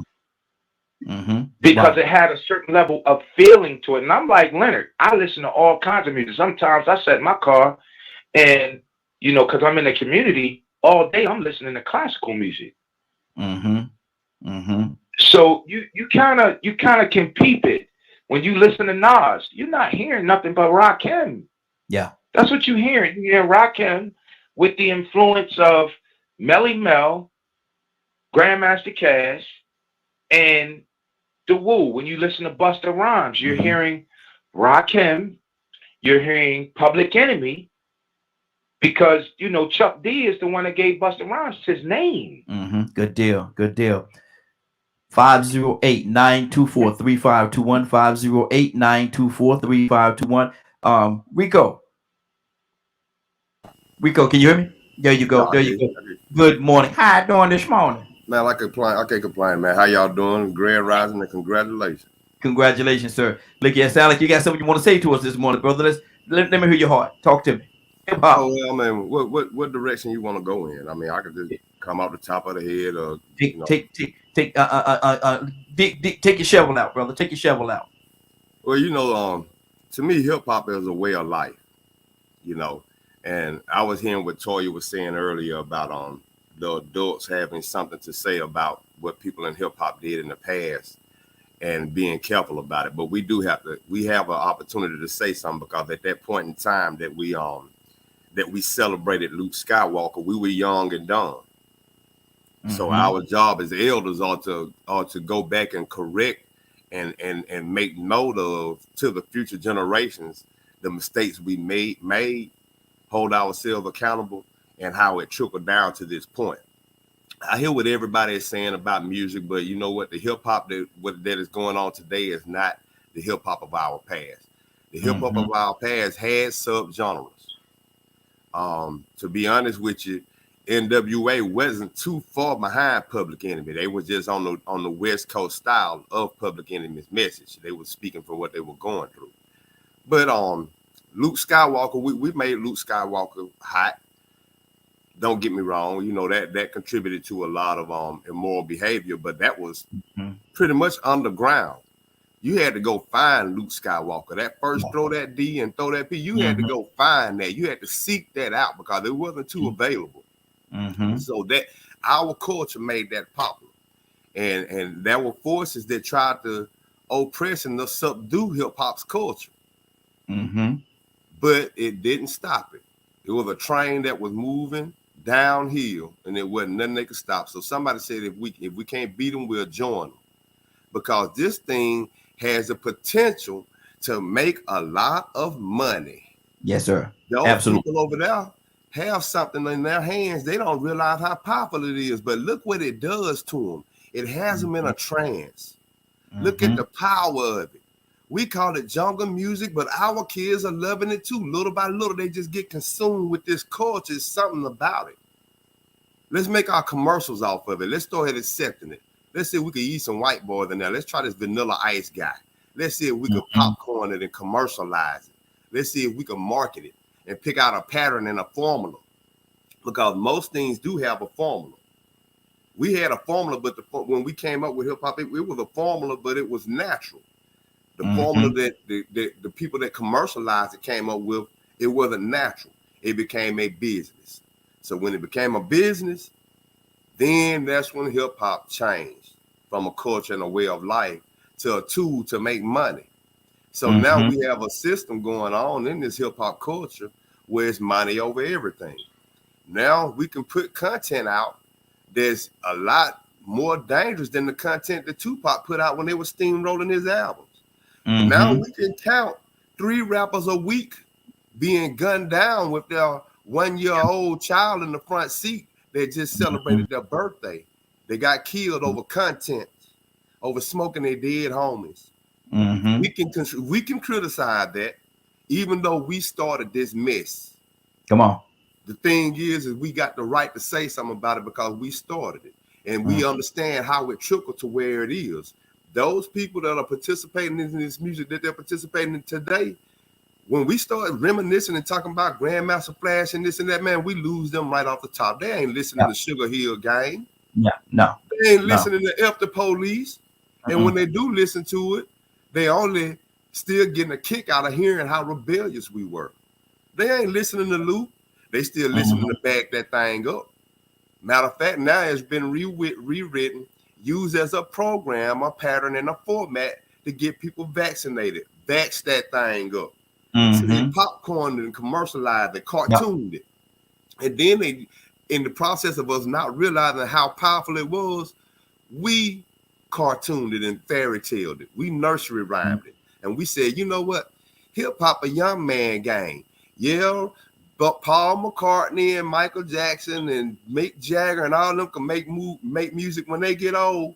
But hip Mhm. hop, that's jokes music. Yeah. That is for Mhm. children. So Mhm. when you get a certain age, you are too old for hip hop, even though we realize how strong it is. What we're really looking to do is take over this momentum that y'all have and use it to program y'all to keep y'all in our control. So now you could count how many rappers are dying. Where at first you only had 1, 2, or 3. You went from Big L to Scott LaRock with KRS-One. I mean, I can remember going 15 years counting on 2 hands how many rappers died. Now I can go on the last 3 years, and I need everybody hands and toes on this panel to count how many rappers or wannabe rappers have been killed due to this content and this lifestyle that they're living. All about finessing and jugging. See, we weren't talking about that. Yeah, we were talking about having fun and having a good time, and we was also talking about going to college. We was also talking about our ancestors, Timbuktu, you name it, from Nas to KRS-One. We had a variety. We had a choice. Now those people with that content, they don't have the platform. They have to go independent. And if they don't go independent, then on the label, they can't go independent because they're on the contract. The label has signed them and told them, now you can't do nothing because everything you do, we got to okay it. And if you do anything on the outside on your own, you better change your name because we're going to sue you because we own you. See, hip-hop will turn into a business. It went from a way of life and turned into a business, and it's a business that we don't even control. So now the content that is being put out and that is accepted by labels, by YouTube, by people that won't let you see certain things that they don't want you to hear, but then will let you see and hear certain things like people getting shot on the street, censorship, people talking about smoking, they ops, dead homies. My son down in Jacksonville, Florida right now can't walk around and go places that he want to just for fun like a 14-year-old should because of the atmosphere of these young people killing each other over these rappers. These guys are leaving Jacksonville, going to Miami and Orlando, shooting each other up, following each other, killing each other. They're dropping life flies. The parents on TV crying and complaining and wishing that they would stop. The parents of the murderers on TV talking about it's just songs, it's just music. Not realizing truly how serious it is, man. Your son got 2 murder charges. It's more than music. Exactly. You got 2 murder charges laughing about somebody getting shot in the back of the head, execution style. And so, and they celebrating this. So, yeah, if we don't put our foot down, it ain't going to get better. It's going to get worse. So we do have to step in. And if we drop the ball and stop listening to music because we felt like it was nursery rhymes, that was because we got tricked and we didn't appreciate just how popular it was or didn't realize it.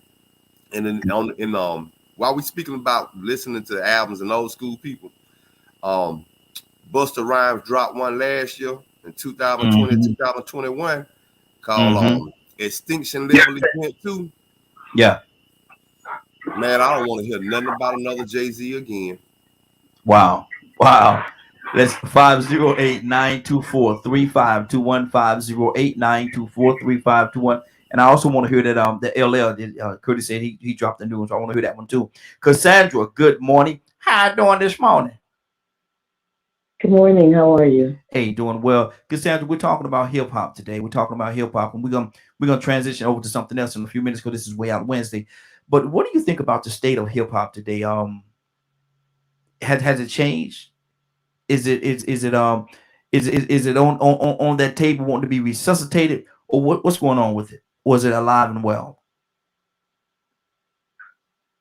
I don't know what to call.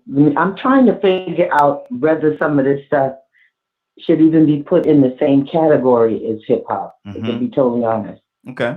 Because it has evolved to something that I don't recognize as hip hop. I mean, it probably is considered hip hop, but all I'm hearing is, the B words, screw them, WAP, that's considered hip hop. That's what they say. I don't know.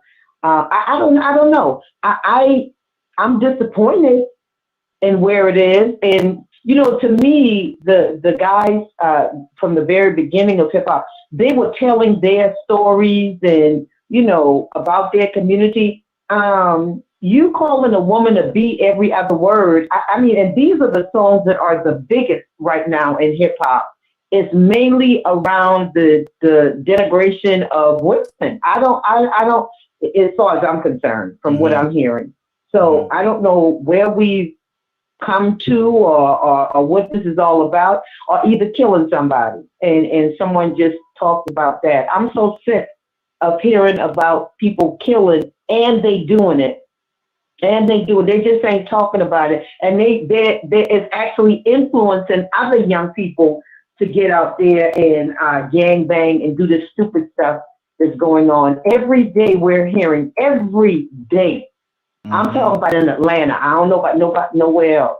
Every day we're hearing about young people. They got 4 that was arrested. Well, they're still looking for 1 for shooting up a New Year's Eve party and killing a 15-year-old kid. And they were all gang affiliated. It's disgusting, and we need to do something. I don't mind you expressing yourself, and half of them ain't even from where they say they from, and they ain't did crap, but they talking about it, and then they living out their fantasy. That's ridiculous. Wow. That's my view. Exactly. Toy, you want to talk to me, sis? What's on your heart? Yeah, that's a critical part that we need to think about with music. You know, the genre, you know, music is like anything else. That's just, you know, whoever thing, you know, and most of the time when we think something ain't going to work, you know, that's the devil saying it ain't going to work. You know, we come in acting like, oh, this is this and that is that. But hey, it's music. And leave people alone about the music and listen to all the music that they make, because it's going to, you know, kind of do what it do. But I do think what we need to notice and acknowledge is the power that music has. You know, and I get from the Christian aspect why they be acting like clowns about music, right? But I think when sometimes when we take these religions and we act like clowns about religion, like you just gonna die if you listen to a Luke song, that's when you start you start misconstruing what God got going on now. I mean, why we keep making it seem like God need help? You know, you don't need us to be killing and torturing nobody over what they write or what they listen to. You don't need all that. You just simply pray for them. Right? And do that. They're going to do like what we do. They're going to learn ever of their ways. Right? You know why we ain't stop it? Because you ain't stopped. We keep taking this on another individual basis now. How the next generation will stop if we didn't put the nip in the bud? It's a generational curse that we passed down because we didn't correct it. Right? And time passed, we didn't know how important it was, Adam and Eve. So, but time go on and changes are made. So it's going to be hard for the next one to stop it because we didn't stop it. Right? Exactly. But the fact of the matter is we have to acknowledge the will, the way, that's what it is, and still teach them the truth. Because, see, we're not teaching them nothing when I interact with them. I'm always going to represent my presence. I'm the adult, and I will always be the superior spirit. I don't care who you are, gangbangers or not. Drug addicts, I'm on the train all times of night out here with these clowns and fools, and I'm still going to be the dominating spirit. But I'm here to teach. Yo, what's up with that? Right then, well, you can't do that here, sir. Yeah, ma'am. Thank you. And we're going to have a conversation. We don't notice energies, right? I'm going to tell y'all a quick story. Through the Lord working on me, because I was a little demon too, but he had me serve a lot. He had me serve with a lot of these little kids in the hood. But at any rate, it was an interaction where they came and got me. Toy, the kids out of control. So I came out there, stood there, I'm dealing with 2 little girls. But she makes a comment about the lady. She said, she's about 9 years old. 8 or 9 years old. She said, that lady don't like kids. She don't like me. She don't even really want to be here. Now, I don't think I was in another area. I don't think there was no reason for, her to feel like that. But I do understand that kids, they feel that, and we don't pay them attention sometimes. So when she said that again, dealing with the Lord, this is how he was helping my spirit be able to recognize and discern different things and to pay attention and be open, you know what I'm saying, to what he's saying on why people feel the way that they do. And I saw that energy. People feel energy. Mm-hmm. You can be fake or you want to. They're Mhm. going to feel that you don't like them. You really don't want to be here. You really don't want to be bothered. And sometimes we walk with that energy when we interact with younger people. So when it comes to this music thing, these energies that come and influence each of us with music, whether it's love music, gets you into what? Making love. Or if it's like you say, Riley, that's normally the energy it gives you behind the music. We have to pay attention to that, and that's the part we have to correct. Exactly. That's what we're not correcting. We're not explaining to them, hey, this is just television. This is just music. This is not a video game.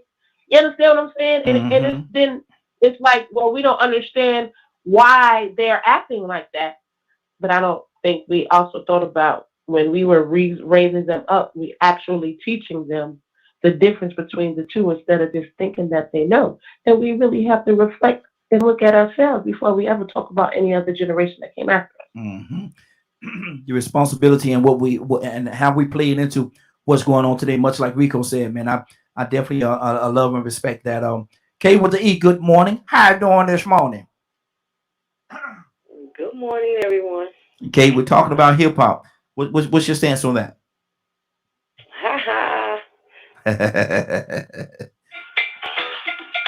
Oh Lord, Leonard, what's really going on around here, man? Leonard, what K doing over there, man?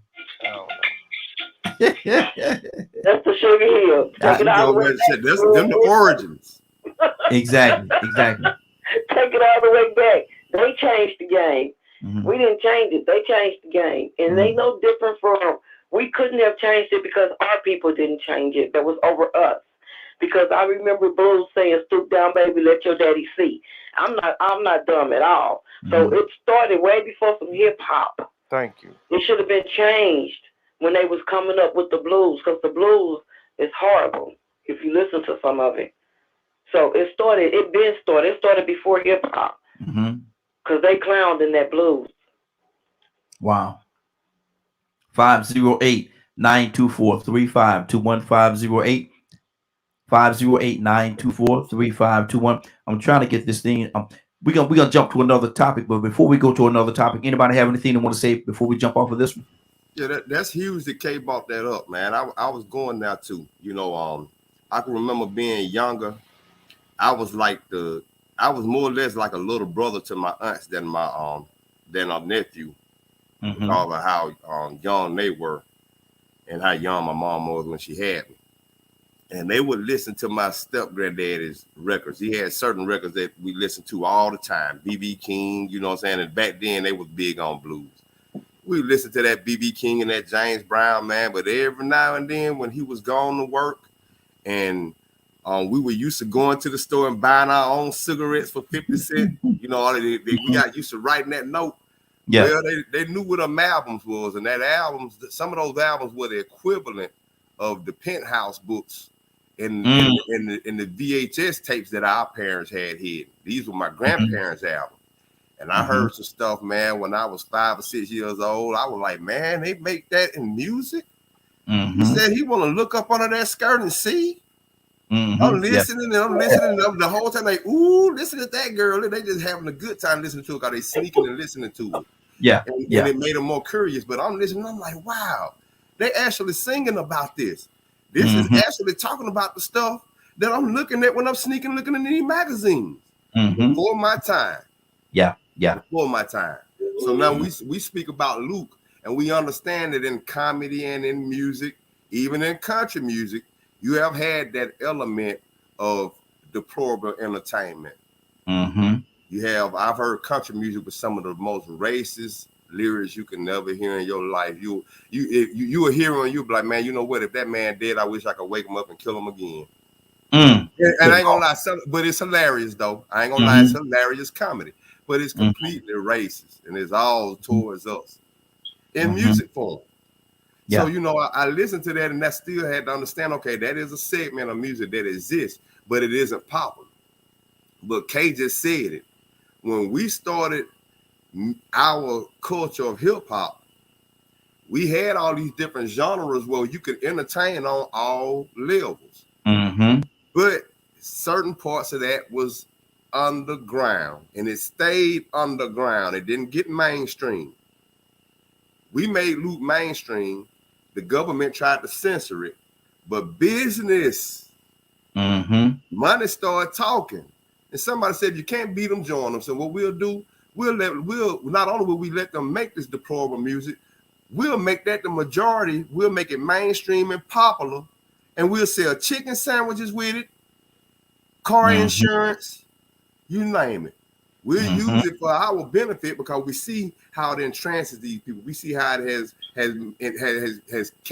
has made them come in and just consume them. We see how they want it. So we're gonna use it because we see the power that it has, and we're gonna use it to make money, but we're gonna give them more of the bad things they don't need.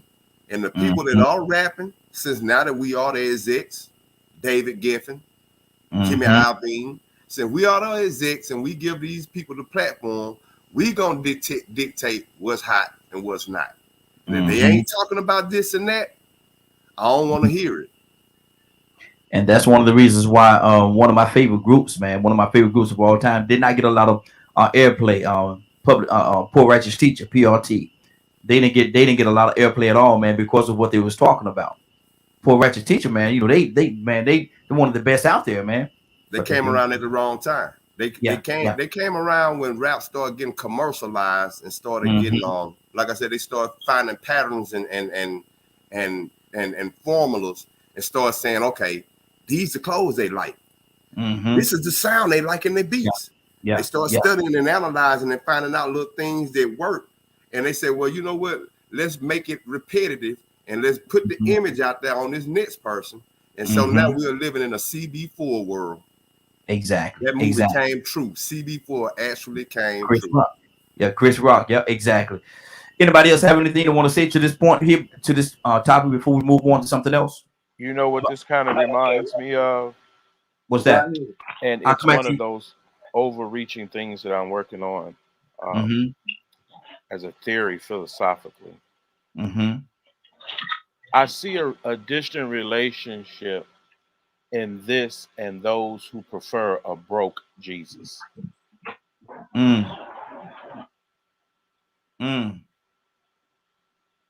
You see a distant? I see a relationship between people who believe that preachers ought not have nothing neither. This need for everything to be the way you want it is foreign to me. It reeks of a type of communistic type of belief that people ought to be controlling other people and what they do, and that's what I'm not feeling at all. Well, I don't care what you say. I remember when Luke was making beats, and you bought it because of the beats were great. Yeah, absolutely. Luke Bass Wave compilations. Luke was bringing a Miami sound out of Miami, what they was doing in Miami. Guess what? We up north. We don't get a chance to see all them naked girls doing everything that they doing. We don't see black women running around in bikinis and all that type of thing. So that's Luke brought that to another place. Then these guys from over here brought it somewhere.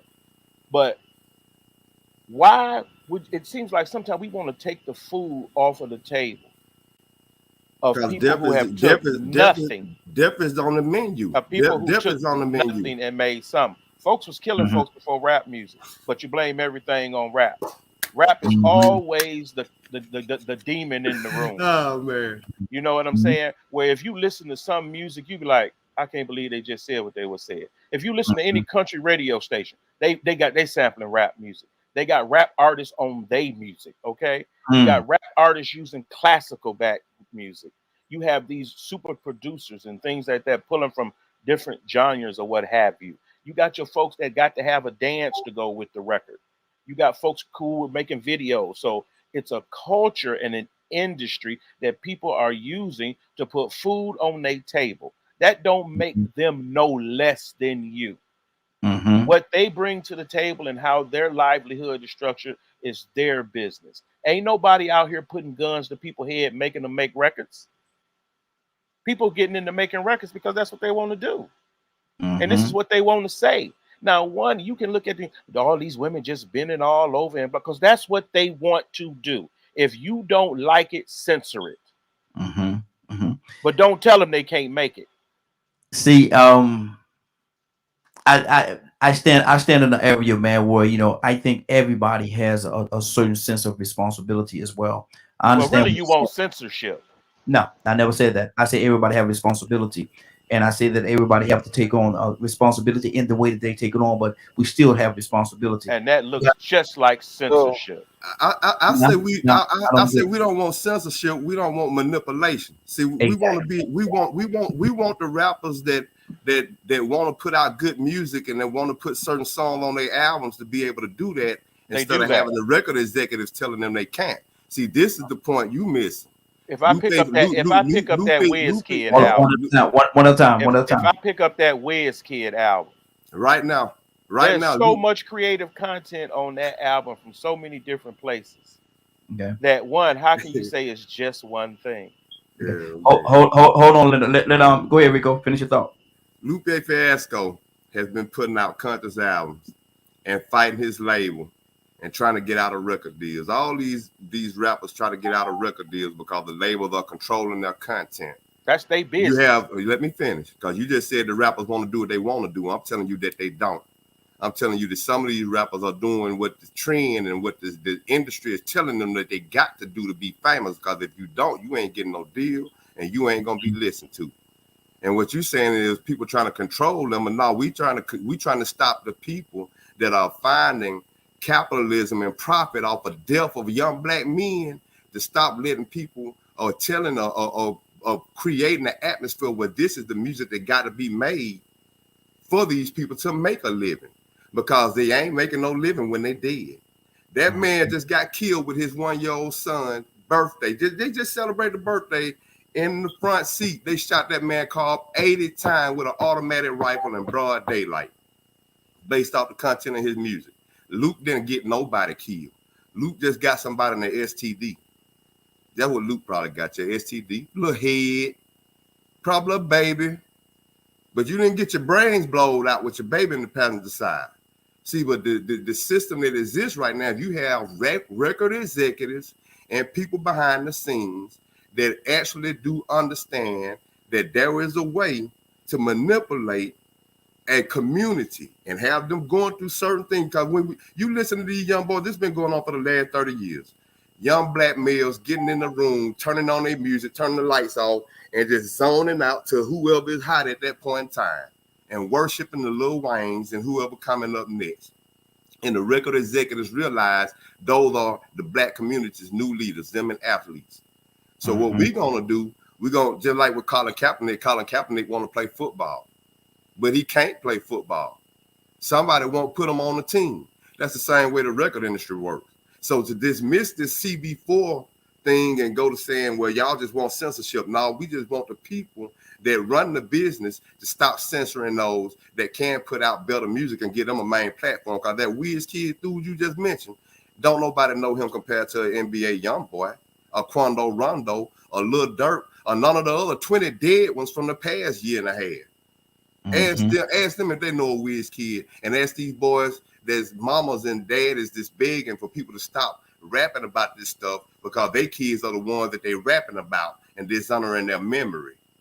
Dead people, dead kids. Yeah, we got to control that and censor that. Let's jump on it. I'll choose anything to get right and wrong. Yeah, we got a choice, but we got to understand that there's a system in play and a force in play called the industry, and people run a certain industry and they dictate what we see in this industry, and it's known from the people, and we can say what we want to. So what I tell you to do before you listen to me or Leonard or anybody else, go listen to Chuck D. Go listen to the rappers that's telling you right now. Go listen to Professor Griff and listen to them tell you the same thing that I'm saying. Good deal. Good deal. Yeah, Dre's doing it now. So is LL Cool J, Eminem. Snoop Dogg's even starting to do it, talking about how messed up the industry is. Charles, good morning. How you doing this morning? What's up, man? What's your catch me up on what's going on, brother? We're talking about hip hop, brother. Right now, we're talking about hip hop and the state of hip hop. You forgot about Curtis. You forgot about Curtis. Huh? You supposed to went to Curtis a while ago and forgot about it. Oh, I did. Okay, Charles, hold on for a second. I'm glad. Go ahead, bro. I forgot all about that. Curtis, what's on your heart, brother?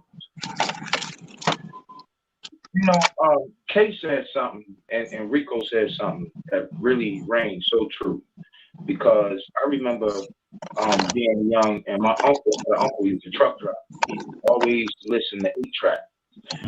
And he put me on that whole Brooke Bennett era of music. And he had a bunch of 8-tracks that was all underground. Everything that we hearing as far as the misogyny, the oh my God, everything we hearing, it just remained underground. You know what I mean? Like it never hit the mainstream. Now, like Rico said, the industry has caught on to the dollar value and brought that stuff to the forefront. You see what I'm saying? The industry has picked what we are to like and not like. If you hear a song 30 times in a day, at some point, you might gravitate towards liking that song, no matter how horrible it is. It's the one reason why I so fervently enjoy salsa and merengue, because the sound of that music, it just sounds like it has life to it. But I just wanted to finally chime in and say, you know, we can say what we want to say, but Brother Rakim been talking about this, been talking about exactly what we're talking about now, and predicting where the state of hip hop was to go years ago. Exactly. Years ago. Listen to the album called The 18th Letter. Listen to the whole album. And he's basically telling us, hey, look, you know, they've been waiting for me, and I've been waiting for y'all to really do something to make me wanna create music. And when I sat down, I studied him because that was like my idol. And I studied him. And I studied the way that he made music and why his flow was like it was. I heard the most prophetic and powerful statement ever made. The brother said that when he sat down to write, he thinks about all of the jazz music and his favorite jazz musicians like Thelonious Monk and Louis Armstrong. He think about those Satchmo. So when he write his lyrics in his mind, what he may hear is Satchmo playing, or he may hear Thelonious Monk on the piano playing. So he's writing his lyrics according to the music, the jazz music that he hears.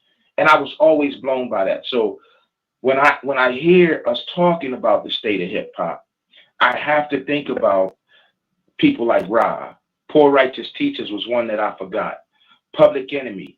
And probably one of the greatest groups to really bring what's going on completely together. I gotta give it to him. It was Goody Mob. Go back and listen to that Soul Food album. Wow. Lauryn Hill. And right now, I'll end with this. Right now, the state of hip hop, probably one of the greatest MCs and lyricists in the state of hip hop right now that's actually making records and this, that, and the third. It ain't a man. It's a female. Her name is Remy Ma. Listen to what this girl is saying out her mouth. Oh yeah, good deal. She's MC Light. She's MC Light. She's Queen Latifah. She's Rod Digger. She's Raheem. Do you remember that girl out of Chicago named Boss? Yes. She's Boss. And Wow. she's Sister Soldier, all rolled up in one rapper. Wow. Good deal. 508-924-3521. 508-924-3521. Phone lines are open. Go back to Charles. Charles, what do you think about the state of hip hop today, man? Is it ICU, or is it alive and well and running and doing the things that it's supposed to do? What's on your heart, Charles? Charles, you there? Got to come back to Charles. He's, I think the brother's at work. Cassandra, talk to me since you've been quiet for a minute. What's on your heart? Cassandra? You have my mic off. Well, okay. Yeah, I'm here. Okay. Go ahead. Okay, Charles. There you go. Charles, you might unmute yourself, Charles. There you go. There you go. Okay. Can you hear me? Yes, sir. We hear you. I was saying that I agree with. I'm listening to the guys, man. I'm agreeing with you all. I'm in agreement. So it is controlled. Hip hop is being controlled, and that's just what it is. Is whatever they put out is what they want people to hear. Today's music is way more dangerous. It's way more dangerous. You understand? It's drill music, man. You that bring it to another level. You know. You know what drill music means? It means it's for killing. You know what I'm saying? Okay. Wow. So wow, we've never had that before, ever. But what the brother just said about Rakim and what he was talking about, the future of hip hop, is real dangerous right now. You know, even back in the days, like when you heard Luke and stuff like that, it wasn't during the daytime. You know, you didn't hear like you hear WAP in the daytime. You didn't hear Luke. Luke had 2 versions of everything he made too. We're not trying to censor it, but we do want to put out better music, other than letting it just be controlled by one group of people. And that's what it's done. It's being controlled by one group of people. Yeah. Wow. Wow. That's good. They call them culture vultures. Well, I wouldn't call them that. I would just say they're controlling it. Because culture is there's no line with culture to me. You know, I wouldn't call them a culture vulture, because if you see a person with a Asian tattoo on it, are they a culture vulture? You understand? And they're black. They're not Asian, because the culture is wherever you're at. If a black man is raised in a Asian community, he's gonna act that way. You understand? But as for hip hop, the way these guys are doing with hip hop, and like I said, the drill music and stuff like that, how Chicago is going, how these young rappers are getting murdered. You didn't see this 20 years ago. You understand? Because the music was different. The music, whatever you see society and the music that's out, that's the way society is going.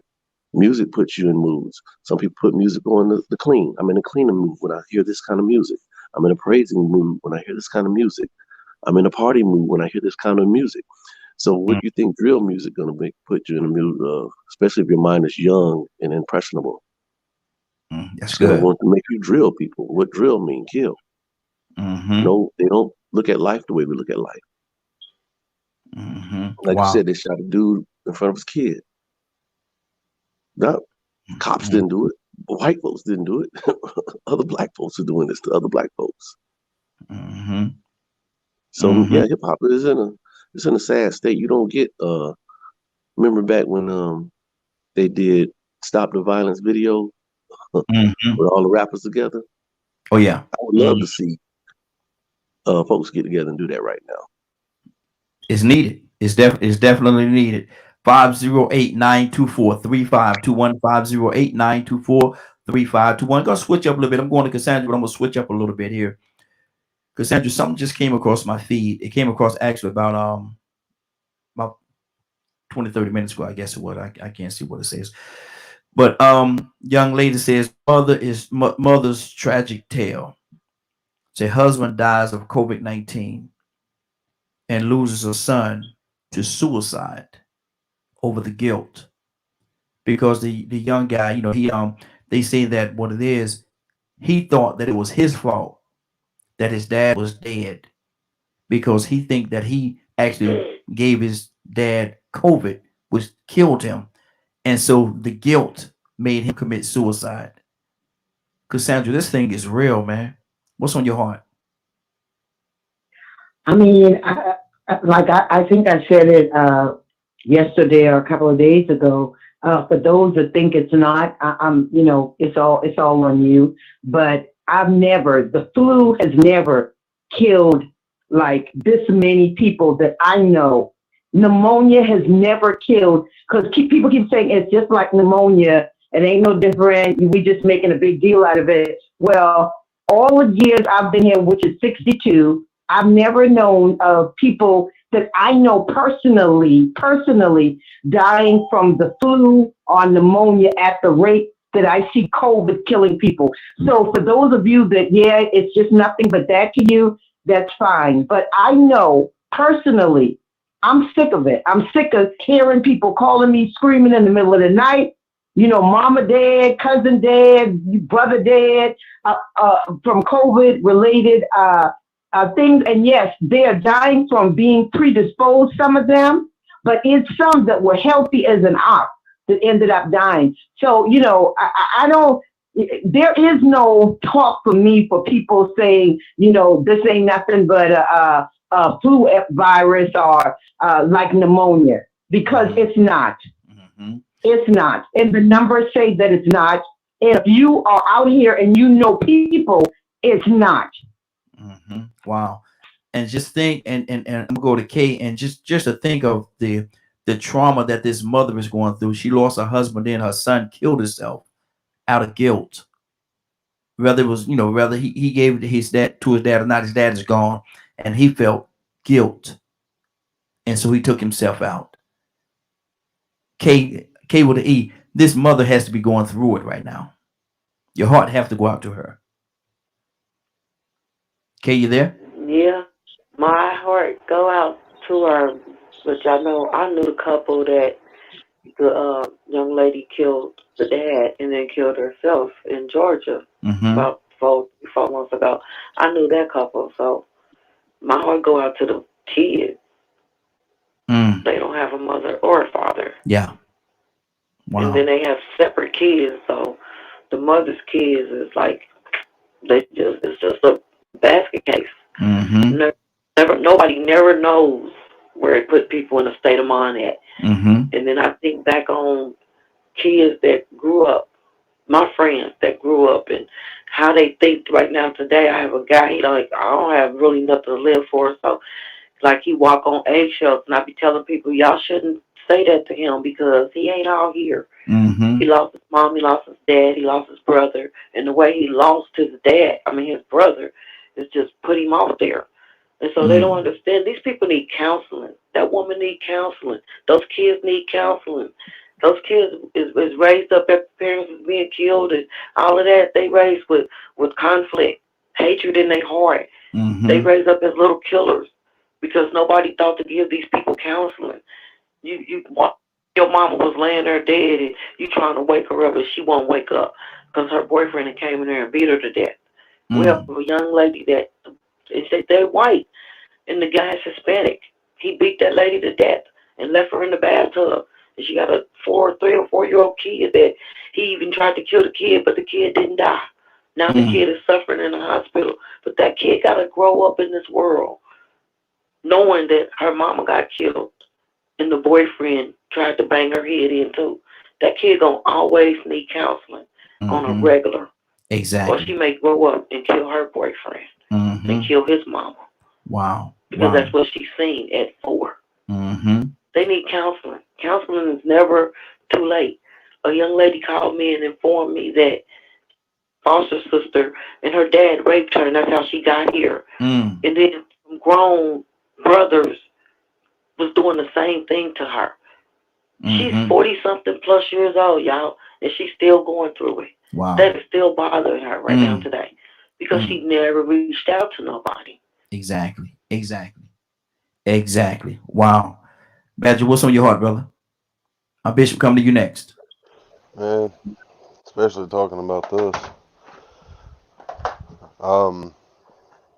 It's rough, in my opinion, because, with my experience and things like that, sometimes you can get lucky, very lucky,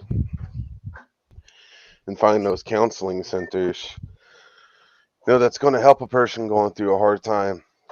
But, 9 out of 10 times, where's your 30, 40, 50, 60, 100, $200 for, this 30 minutes to sit here and talk with me? And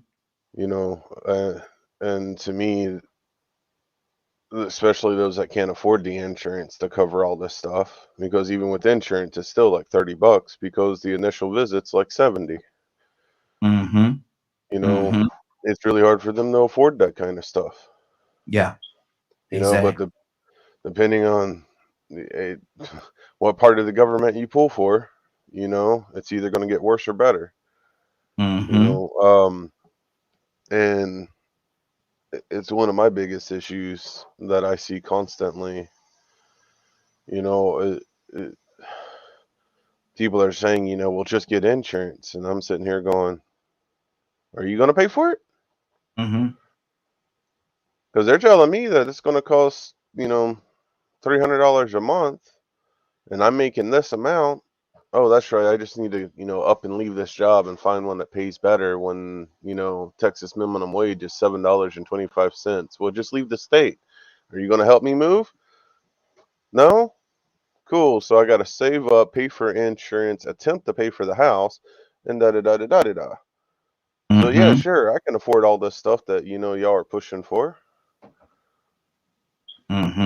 Wow. You know, if not, then come live my life in my shoes. Tell me everything I'm doing wrong in my life, you know, so that way I can make the most money. Oh, wait, I have to sacrifice my morals? Nah, I'd rather be poor than sacrifice my morals. You know, so, but I guess that's a personal decision. So, like, just talking about things like this gets me really heated a lot of times because being a half-blood, not allowed to have a Native American card because of politics, being poor and white in a society where, you know, depending on where you live, you may or may not get help, and depending on, you know, talking about states and stuff like that.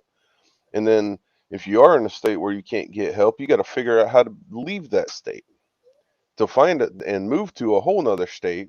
And if you've got a wife and kids, you got to figure out all of that stuff. And if you're having to do it by yourself, what help is there to get? So people need counseling. People need psychological help. And I'm so fed up with this I'm probably not pronouncing the word right. Politics. I'll just use the word politics because I'm struggling saying the other word. You know, well, we need to increase taxes, or we need to do this, you know, let's lessen the health care, you know, because of there are people that take advantage of it. Don't get me wrong. I agree with that. There are some people that are lying through their teeth to get as much as possible out of it. But then there are people that are like, I'm in this situation. I need help. Good deal. Wow. So that's good. Where is it? Absolutely. Bishop, what's on your heart, sir? Good morning to you. How you doing this morning? Blessed, man. Good morning. Good morning.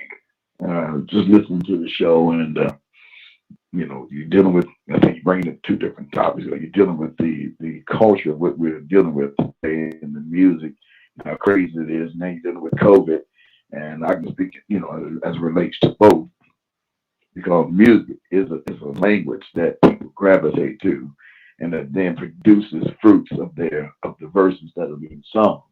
When we grew up back in the 70s and 60s, man, the music was so man, good. you old. God almighty, you old. God almighty. Go ahead, brother. Woo. But they hit me, boy. You saw the 60s and the 70s. God almighty, boy. Woo. You went way on back there, boy. You went way on. That man right here trying to act like a 90s baby. You pretty Ricky. Look, he said the 60s and the 70s. God almighty. What did it? Oh, go ahead, Bishop. I'm sorry. I got sidetracked. You know I'm gonna get you. You know we got to get together. Exactly. I know. I already know. Yeah, but you know, seriously, man. You know, listening to it and listening to the comments, man. It is so true. And I found my grandson. He was sitting in the car listening to some of that crazy music. And we were all in the house having dinner. I'm like, wait, boy, I go outside, get out there and listen to this, you know, shoot him and screw all that, you know, vulgar language. And I just looked at him. I said, you like that? He said, yes. I said, all right. I walked back in the house. Yeah. Exactly. And ain't nothing else I can do about it. But then on this COVID situation, and I was just sitting there reading the Bible, you I was in the book of Numbers, and how the people have rejected God, and they, don't want to obey Him, and God sent the plague on the children of Israel during that time. And I believe this COVID is the same thing, because if you read the book of Revelation, and as we're entering what is classified the last days, God has sent a plague on this earth, and it's called COVID, that is taking people out, and people take it lightly. Numbers the 21st chapter, God sent the fiery serpents because people criticized Moses and they criticized God. He sent the fiery serpent, and then everybody got bit by the serpent, died. And then the people went to Moses, prayed to Moses, we sorry we said this about God, we sorry we said this. And the Moses interceded, and God told them to build a fiery serpent head and put it on the staff, and the people that get bitten, if they look up, they'll live. So they come up with the vaccine, for this COVID, and people, I'm not gonna take it. I'm not gonna take it. Then you see people dying, and then everybody, it's something for a moment. People pay attention, they get alarmed, they get nervous, they get scared, and then they go back to doing what they did. Yeah, exactly. And that's the thing about it. People are not really committed to trusting in the Almighty and doing what we need to do to take necessary measures to protect ourselves. And I just sit back and just shake my head and say, if you die, you die. Yeah. It is what it is. Exactly. I don't mean to sound ruthless. I don't mean to sound condescending. I don't mean to sound careless. But if I give you an outlet to try to preserve your life and you don't take it, then so be it. Wow. I'm gonna play this. I'm gonna play this clip right here. I got this clip I want to play for you all. And while I get the clip ready, Rico, what's on your heart, brother? Yeah, man. It's really hard to comment on that situation that you gave about the boy killing himself, but somewhere he had to have some guilt for some reason, and so I can only speculate. I hate to speculate, but that mother may be going through it, or she may be like the mother that bought that gun for her son that shot that school up in Colorado, and then went on the run. The one that blew off all the warnings from the teachers and the principals to get the little boy some help a couple of days before he actually shot the school up. She may be one of those parents. That kid may be feeling guilty because he honestly probably was going on now filming videos and copying on his dad's. Hi, Dad. Ha, COVID. Joking. People joke and make sarcastic things. They make jokes about death and hard times. You got people they had COVID parties. You remember when COVID first kicked off and people started having parties? They're like, hey, screw life. Screw what these people going through. We want it. Let me suck on your boob. Let's just have a big origin recorded. That might have been what that little boy was doing. Now he feeling guilty because he see life ain't a joke. And my daddy did because I sat back and took it as a joke and went and coughed on him just to go viral to see how many people was gonna like it. Or maybe I licked the toilet or licked around his cup or something. Gave him germs intentionally for the likes. Maybe that's the reason why he killed himself. And if she's the type of mother that raised a son like that, she might not need no therapy. She might need therapy to understand why she's the way she is, but she might not feel any remorse in that type of way or any kind of guilt because some people are bought up sort of warped like that. So, it's really hard to comment or speculate on why the boy killed himself. You know what I'm saying? Maybe he was delusional. Maybe he just felt guilty. And, sometimes people feel guilty just because they lost a loved one. I ain't gonna even say feel guilty. They get so depressed that they lost someone that they love so much that makes them kill themselves. So who knows why the boy killed himself? But they said that he felt like it was his fault. Maybe it wasn't as extreme as what I said was going on. Maybe it was something small. Maybe they were maskers and vaxxers, and he was an anti-masker. Maybe he did give it to his daddy. Yeah. Maybe he didn't respect that his daddy may have had illnesses or was going through something and may have been more vulnerable to getting this at an older age and could die from it. And he still just went out and mingled and had fun and lived his life, went to Six Flags and basketball games, just had a good old time. All of a sudden, he had to go to a funeral, and he know deep down inside, you know what, man, I made my dad sick, man. Yeah. I love that man. We joked around, we played, you know what I'm saying? But I was so selfish that I decided I want to go out here and live my best life, and I killed my daddy. So it's really hard to comment on that. I ain't gonna say I hate you brought that one to the table, but really and truly, I don't really see a whole lot of conversation we can get out of it because we don't really know the ins and outs intimately of what happened with that. Or what type of parent she is, what type of parent the father was of the child. But the reality of the whole situation, man, is this mother have to deal with the loss of her son and her husband, and that's the part where your heart have to really go out to her. But Charles, hopefully she wasn't one of them type of parents I was talking about that bought the gun for the son and ignored it and said, "Yeah, go ahead, babe, have a good time. You're young, you live your life," because she might have helped contribute to it too. Because she sound like that, man. Hey, I tell you what, the woman that bought that gun for her son had to sound like something when the teacher was telling her, "Hey, man, he drawing guns and he talking about killing people. You need to get this boy some help." Oh, he's okay. He don't need no help. I ain't got to take him out of school. Now look here. Now I know you gonna throw something back at me in a little bit. I'm just waiting on it. I'm prepared for it. You got when I say something about the way you gonna throw something back at me in a minute. I'm waiting. I'm prepared. Charles, what's on your heart, brother? You want to say something? Yeah. So you said the father caught COVID from the son. Yeah. The son is guilty because he think that he gave the COVID to his dad, and out of his guilt, he committed suicide. All right. So was the father like in the house all the time or something? Did he not leave the house? I don't know all those details, but it's kind of weird that you would think that you gave somebody in order for you to think that you gave somebody COVID. And you are right. The main thing is what the mom has to go through with the 2 deaths. But it's kind of weird to me that you would think that you gave somebody COVID. You get what I'm saying? But see, my thing is, could he have been, because I'm not very, very all educated on this whole COVID situation, but I'm very educated on it. People say that there are carriers, and could the son have been a carrier and not really active with it himself, been a carrier, and his contact with his dad could have infected his dad with COVID. True. And the dad system wasn't strong enough, or maybe the dad had some kind of pre-existing conditions. True. And because of that reason, it's possible. He couldn't make it through. All that's possible. You can have it and not have any symptoms. Yeah. And still they call it asymptomatic, but they say you can't spread it like that. But you actually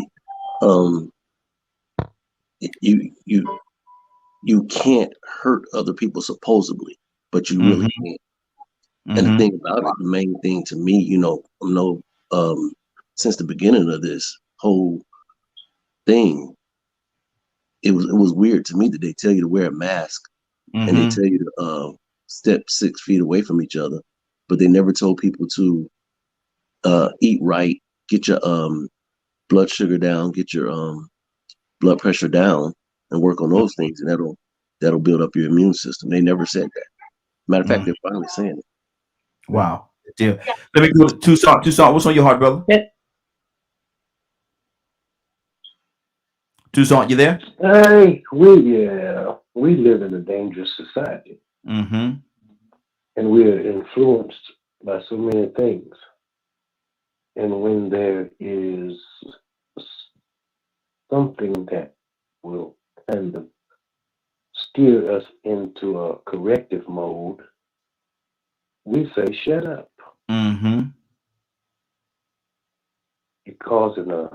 You're kicking against the causing a ruckus. You're causing a ruckus. Yeah. Yeah.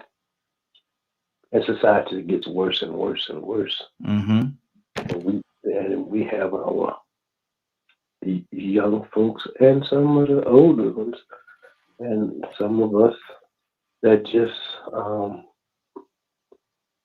we don't see the danger. Well, maybe we do. I don't know. But when somebody says something, we act like, and I'm gonna put that word out there again. We act like we're the stupid ones.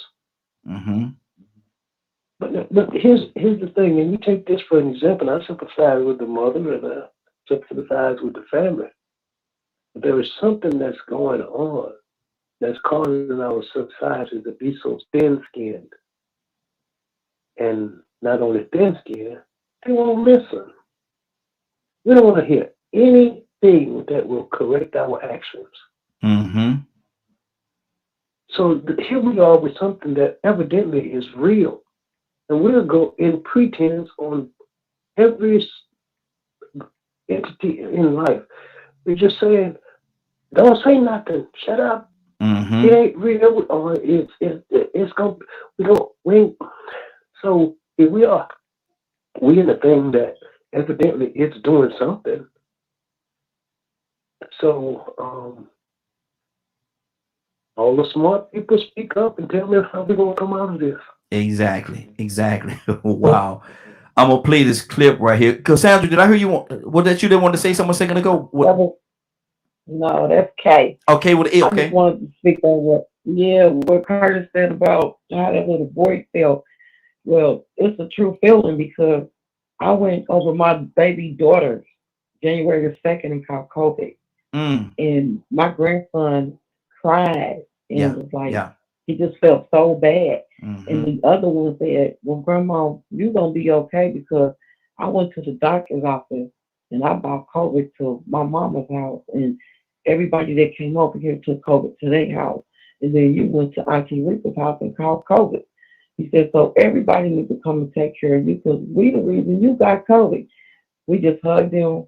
I prayed. But I'm gonna encourage everybody to read Revelation and start at chapter 8 and tell me how y'all think. Because I guarantee you, we're living in Revelation, and we're no better than those people in the Bible. And I'm gonna tell you something. My baby girl's here. Good morning, Mary. How you doing this morning? She ain't gonna read no Revelation. I'll tell you that. I don't think she's gonna read that one. Well, good morning. She would. Not sure on that. Book there is very scary for me. I'm not the Christian that I want to be. I can already tell you she ain't. Cassandra, I can already tell you she ain't gonna read that one. I can tell y'all that I did the Bible study on it on the prayer line, and it was an eye opener for me. And now I do understand what we're living in today. I understand everything way better than how I felt at first. Look at I that. feel That's totally beautiful. different. I'm not in shame or I'm not in harm's way. I mean, I thank God I caught COVID and it was horrible. But you know what? All that's beautiful. K with E. I'm still here. K with E. All that's beautiful. I can tell you. I know my daughters. She ain't gonna read Revelation. I know my daughters now. I can go ahead and tell you she ain't gonna read it. I can go ahead and tell you. That's okay. We live in it. She ain't gotta read it. Just keep on living. There you go. Let me play this clip right here. This is something that was sent to me as well, and they told me they wanted us to talk about it. And I said, we'll actually what was it? Last night? I think it was last night. They said they wanted us to talk about it. And I said, you know what? It's Wednesday, so we'll talk about it. So y'all listen to this clip and tell me what y'all think about what was about to be said. We have to give guidance, it seems to me, better guidance than we've been able to give. And so what I talk about here is Trump has basically had a one-point plan, open businesses, just open. But it does nothing to keep workers safe. Here we go. Keep businesses able to stay open. And secondly, it has done very little to generate consumer confidence. He's going down in Texas on Juneteenth, right? The first major massacre, literally speaking, of the Black Wall Street, right? Years ago. And he's going to have a rally. And he doesn't wear a mask. And he doesn't think these. I mean, come on. But even Dr. King's assassination did not have the worldwide impact that George Floyd's death did. Well, what George Floyd happened to George Floyd. Now you got how many people around the country? Millions of cell phones. It's changed the way everybody's looking at this. Look at the millions of people marching around the world. So my point is that I think people are really realizing that this is a battle for the soul of America. Who are we? Rico, what did you hear, brother? I mean, man, he's pretty much, you know, asking everybody to look inside and see what they really stand for, I guess. You know, do we really stand for our neighbors? Or are we really our brothers' keepers? Are we really about the community and the village? Are we really worried about the future generations for real? I mean, we're creating generational wealth for people that might not even be around if this virus don't stop. You know, so what direction are we going in? You know, I know when the virus first kicked off, you had a lot of people that were complaining about shutting down, and they didn't want to shut down. Well, they wanted to stop the shutdown and risk getting sicker because they wanted to continue doing that thing, their way of life, even if it's, you know, some of it was to do with making an income. Some of it had to do with just wanting to do what you want to do.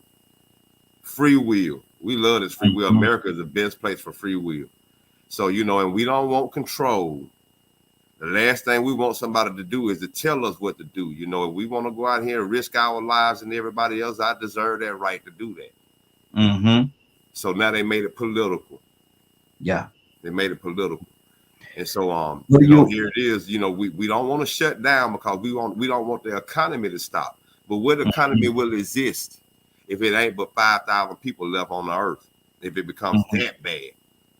I mean, somewhere you have to stop. What do you think about what do you think about the comparison that he made there?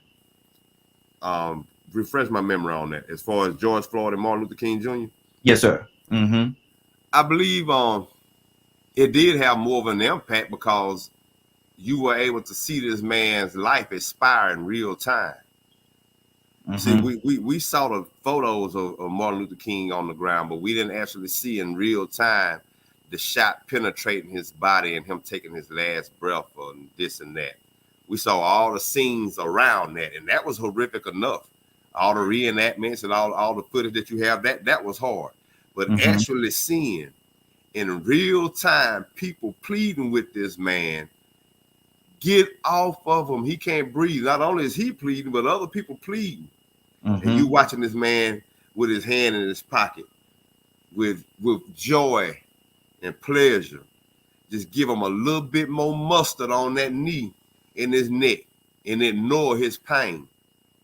We had to witness that. That wasn't a movie. That wasn't a reenactment. That was real life. So yes, it had a lot more of a bigger impact. It had a much huge impact because it put us on the balcony. It put us on the balcony watching that shot ring out. That's what it did. See, those people that were there with George Floyd, they didn't just witness that by themselves. The entire world had to watch that man die. But when Martin Luther King died, the only people that really got killed, the only people that saw him get shot were the people that were there and the people that did the guy that did the shoot. So I think that's what made more of an impact, is we witnessed it firsthand. And some will say, and some make the argument that it really wasn't the bullet that killed Martin Luther King; it was the doctor in the hospital. Well, yeah, that's another story, but still, the incident still wasn't witnessed. I mean, if I put it to you this way: had we had video cameras and footage right now to watch that doctor put the pill on Martin Luther King's head, then that would be the George Floyd effect. We didn't see what happened. We just know that he was shot and he died, and we still didn't see it, even though the effect still affected us. But seeing George Floyd go from pleading and living to a non-existent life right before your eyes. Good deal. That's a whole different story.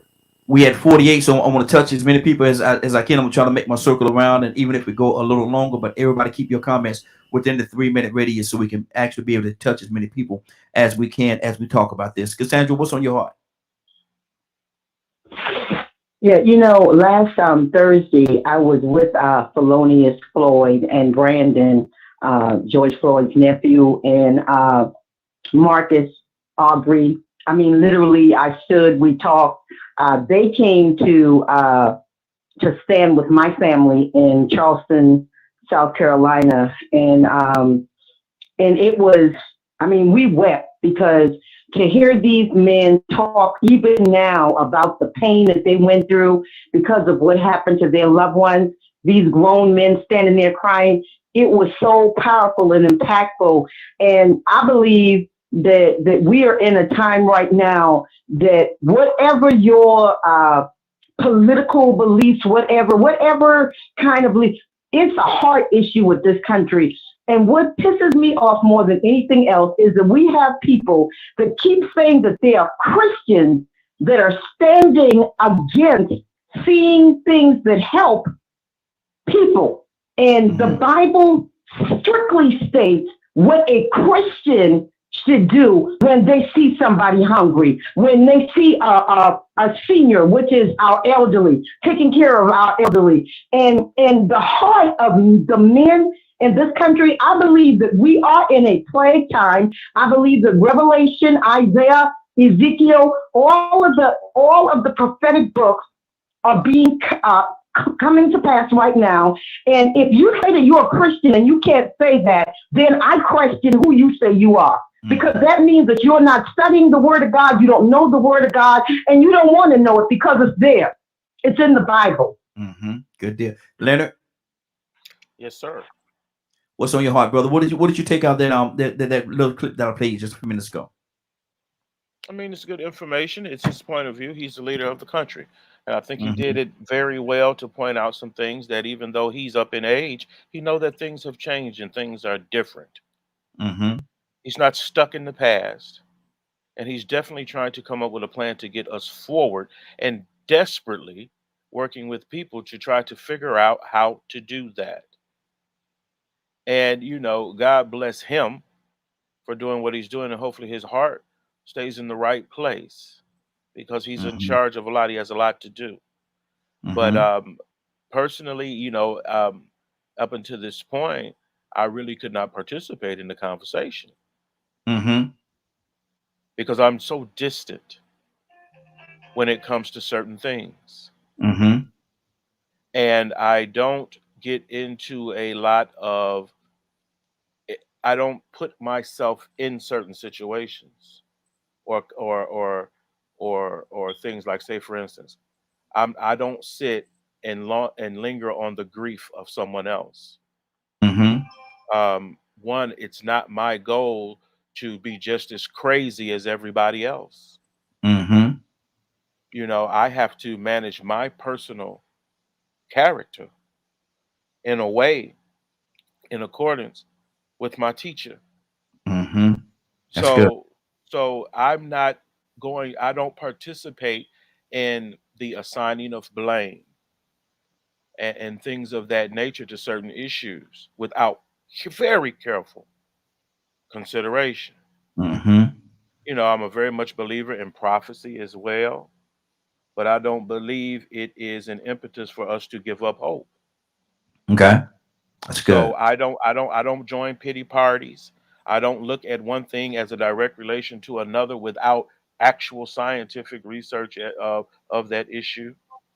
But what I do is try to focus on how to be better, how to make things better, how to be positive, how to plant seeds that will grow and blossom into something, some type of fruit that someone can benefit from. It is a practice that's involved in meditation and detaching myself from what everyone else is. So one, what am I going to do? I've lived this way my entire life. So there was no big change for me. We've always tried to do what our teacher has taught us to do. So when we have been practicing those things, part of that is the developing a character that is able to stand still and rely on our faith. The reason why I wouldn't participate in the call very much, and I was in and out last night, because we have a family member who's on the verge of death. So instead of lamenting, we come together in prayer. Yeah. The family does this. because our faith is in God, regardless. Even with all of us who've had COVID and everything. And you know what? We was praying before COVID. Yeah. We cared about people before COVID too. Mm-hmm. Now, I don't know what everybody else was doing. But these practices and things have helped us look at things different. It makes us able to hold our mother in her arms as she transitions. Mm-hmm. But we don't even linger on that day. We should give no time to negativity than is absolutely necessary. Absolutely. Especially if we are, like, say, for instance, that story you mentioned, there is mental illness there. I can't participate in that because, well, I can't sit around and come up with reasons to be even sadder than I could allow myself to be, or to place myself in despair. Some of us we have to be careful not to place ourselves in despair. Good deal. Good deal. Let me go to Charles. Charles, what's on your heart, brother?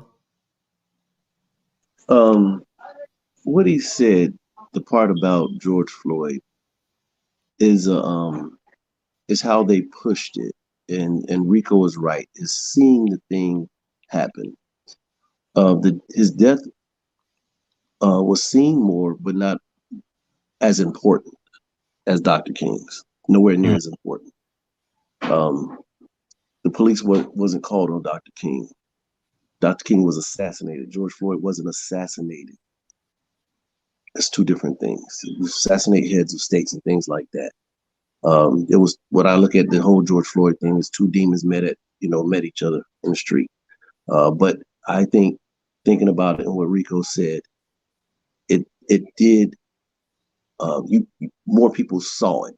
It wasn't as of importance like Dr. King, but more people saw it than that. And all the other stuff he said, I really don't pretty much listen to that dude because he's a tool. But anyway, I think the whole situation with COVID has been handled wrong from starting with Donald Trump. But anyway, what he said, it's kind of right. But as for the important part, the importance of George Floyd, because we've seen people die on the streets. We've seen this before. Because this day is video. The video is a video country right now. There we go. It's a video society. So we've seen people get shot. We've seen people take their last breath.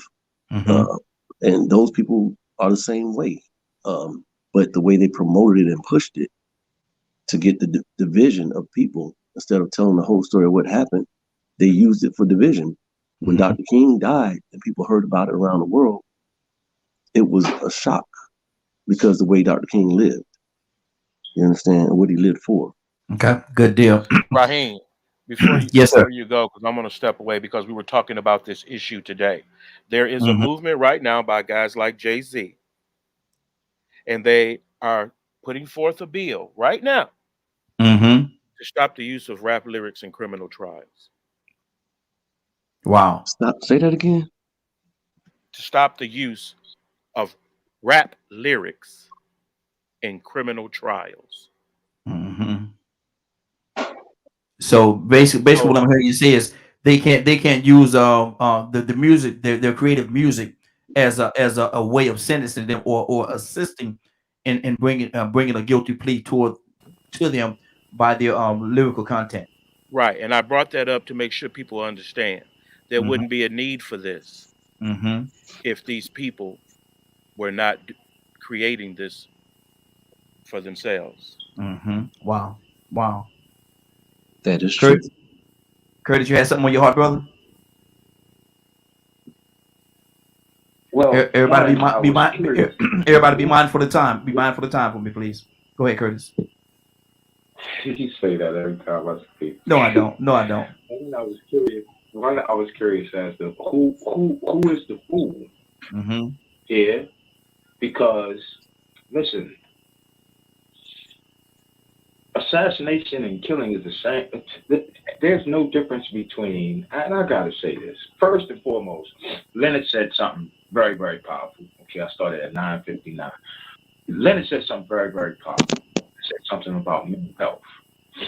I have been saying this for a long time, Raheem. Now, you can tell me if I'm right or you can tell me if I'm wrong, but I do remember saying this on this show, that the real problem we was going to face is the fallout. These people are moving through a certain level of grief and loss from a mental health perspective, from a mental health professional in this business every day. These people are moving through what is called grief and loss. There's denial, there's guilt, there's several different emotions that go on when you move through the 5 stages of grief and loss. This COVID thing is causing a certain level of grief and loss that the mental health curriculum is really not ready to deal with. Right, that's number one. So, you know, speaking on the woman who has to now deal with the loss of her husband and her son, and the son thinking he, you know, gave daddy. Yeah, it's called grief and loss. When you look in terms of George Floyd and Martin Luther King, personally, I think the president was dead on. I think the president was dead on because if you look at the time, there was a collection of people that actually thought that that should have happened, that that was a good thing that King was assassinated. George Floyd was also assassinated. He was assassinated right in front of our face. You can't separate assassination from murder. They both the same thing. The problem is, the difference is, one represented one particular side of culture, and the other one represented the other. But we're not going to deny or diminish the fact that we watched for 9 minutes and 29 seconds a black man be assassinated in front of our face. It's called the fear tactic. It's been utilized over and over again. I read the first opening letter of the Willie Lynch letter yesterday. If you read further in the letter, in the Willie Lynch letter, it tells you in order to gain control, you line all the slaves up and you pull out the biggest bucks and you pull out the most attractive females pregnant. The biggest buck, you buck him, meaning you do, we already talked about it. Yeah, yeah. Mm-hmm. In front of all of the other men, and the prettiest pregnant female, you take her in front of the women and you cut her from her throat down to her vagina. Let the baby spill out on the ground and then beat it in front of everybody. What we just watched was a classic example with Willie Lynch, with George Floyd. We watched a classic example of the instructions that was given by Willie Lynch in Virginia on Christmas Day, 1712, of how to gain control of your slaves. I'm just saying, read it for yourself. I'm not putting out no propaganda. I'm telling you what's in black and white. That's what you watched with George Floyd. That's what you watched. I want y'all to listen to me. I want y'all to listen to me now. I want you to understand I got the power. I want you to understand I got the privilege. And I want you to understand that I can take your life at any minute. So you're going to do what I say. Come on, man. Mm-hmm. Get in the clown car if you can't see that. Get in the clown car. Mm-hmm. Good deal, good deal. Now we at 10:03 right now, so I'm gonna make my round with everybody. Definitely be mindful of the time if you don't mind doing so for me. Cassandra, what's on your heart? You know, it was said that we don't know the backstory of George Floyd. I don't care if he was the biggest drug dealer in the damn neighborhood. I don't care what he did. What we saw was not, and then that black people are trying to assassinate his character. No, he wasn't a squeaky clean person, but are you? You who are without sin, cast the first stone, please, ma'am or sir. So if you're so clean that you can point your finger and almost say, oh, well, we don't know the whole story. He was a bad guy. I don't care. The way he was killed, he was assassinated. Point blank. And families are hurt because of that. Get a grip.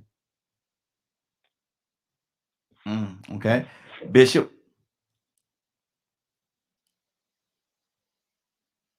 Man, I reserve it. Y'all got it. No comment? No, I don't have a comment. I'm Okay. just enjoying the show.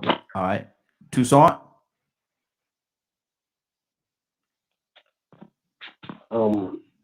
This is the direction we're going. How you like it now? Wow. Wow. Okay. Is that it? That's it, man. That's it. We enjoying this ride.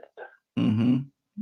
You know, we really, it seems like we're enjoying this ride of destruction. Mm-hmm. Because that's just what it is. Wow. And the only difference is we're recording it. Mm-hmm. And we're making monetary gain out of it. While generation after generation is going crazy. Mm-hmm. That's it. Badger? I was sitting here debating if I wanted to say anything or not. Wow. Because I have a very strong opinion when it comes to a lot of this stuff, because almost to the point of I told you so. Mm-hmm. I've been telling people how corrupt this stuff is for most of my life. And then people just want to ignore me. They want to ignore the fact of the illusions and things like that. But they'll talk about it, but very rarely will they act upon it. So a lot of people know that there's a lot of corruption and stuff going on across the board. And most of them just stand there and watch and do nothing at all. And that's all I should probably say on this one. Wow. This is Rico, this is a sticky one right here. Let me see. K with the E, what's on your heart, sis? Just listening. I have a question though. Do anybody know what period of life we're in right now? Does anybody know that? What period? Yeah, just a chain of thought. Like it's a period of life. It's a it's y'all got supposed to be in the age of bring Aquarius, things out there. Excuse me. Ain't we supposed to be in the age of Aquarius, or have we moved?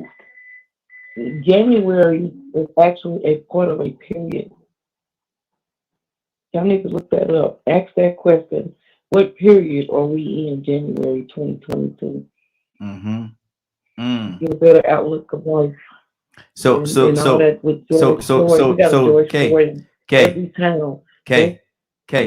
you gonna do us like that, and you gonna do us like that and not tell us?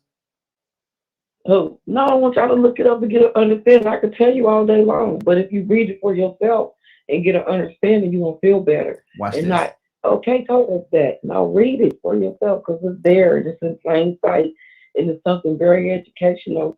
And people in general talk about George Floyd. I'm for one wasn't with the George Floyd nothing because too many people stood around and watched that man die. Medical examiners, nobody did anything. Nobody pushed the policeman. Nobody did anything. And so I asked the question in Kansas City, if somebody was doing that to a fellow person in Kansas City, would y'all stand there and watch, or would y'all at least take an opportunity and push that cop off that man's neck and save his life? Because it couldn't have been K. And all. They would have been grabbing me. You can't interfere. I would have just been interfered, and then the riot would have started. Okay. But I guarantee you that man would have still been alive. Now, Key, I'm good on all that. I appreciate all that, and I believe all that. But what I'm having a problem with, you coming on here giving us homework. That's what I'm having a problem with. You coming on here, you giving us. That's what I'm having a problem. You coming on here giving us homework, Kay. Now, see, look, you listeners know. Huh? What happened? It's for the listeners know. Okay. So I want everybody to look it up. I want everybody to get that knowledge, and don't stop there. Okay. Because there's plenty of it there. We need also it. the age of big companies. Need it. Wow. We're ready to get out of here, man. I think I've touched everyone that's still here, and I definitely appreciate each and every one of you. Hey, Raheem, you ain't touch me. I think I just got one thing. Just got one thing. Okay, Just go got ahead. one thing I want to say. Okay. We talked about the background, the backstory, right? Mm-hmm. Didn't somebody say something about the backstory? We don't know the backstory. Yes. Yeah, I said it. That is frapping knuckle bull crap. Here's the backstory, real quick. Let your listeners get this, Raheem. All right, now, Both of them used to work at a night. The both of them used to work at a nightclub together. Mm-hmm. The nightclub owner said out of her own mouth that she had to fire Derek Chauvin because Derek Chauvin was pushing all her patrons away by mistreating them. Well, Chauvin was mistreating a young lady and two men. George was a bouncer. George told Chauvin, hey man, stop doing that. Stop treating them people like that. They had some words. Chauvin then invited George to a fight. George beat the dog crap out of him. Sure did. He beat him. He beat him, Raheem. Mm-hmm. Now I don't know what made that man think he was going to be able to beat this 6'8" dude who 240 plus. But anyway, he decided to challenge him, called him out. George told him stop mistreating the patronage. He was doing all kinds of racial things. George told him stop. He called him out. George beat him up. If you go back and watch the footage and you watch it for feeling, you'll see that his whole intent was personal. It had nothing to do with George being a criminal. It had nothing to do with George being a crackhead, like some people say, or having an addiction. That was personal. That's the backstory. And when they wanted to call the club owner, the doggone defense work, they kind of, law is law. So they can say something, no, we're not going to put her on the stand. Or no, we don't think you should be able to allow to put her on the stand. And there was agreement not to let her testify. But that's the backstory, if you really want to know it. Okay. Now, Kay, they said, where can we find information? What do we have to do our research for that homework assignment? Just look it up. Just Google what period are we in January 2022. And it's gonna pop right up for you. And what if they say? What if they say second period? They think we're in school. For what? I said, what if they say second period? It ain't gonna say none of that. Miss Cooper class. Miss Cooper class.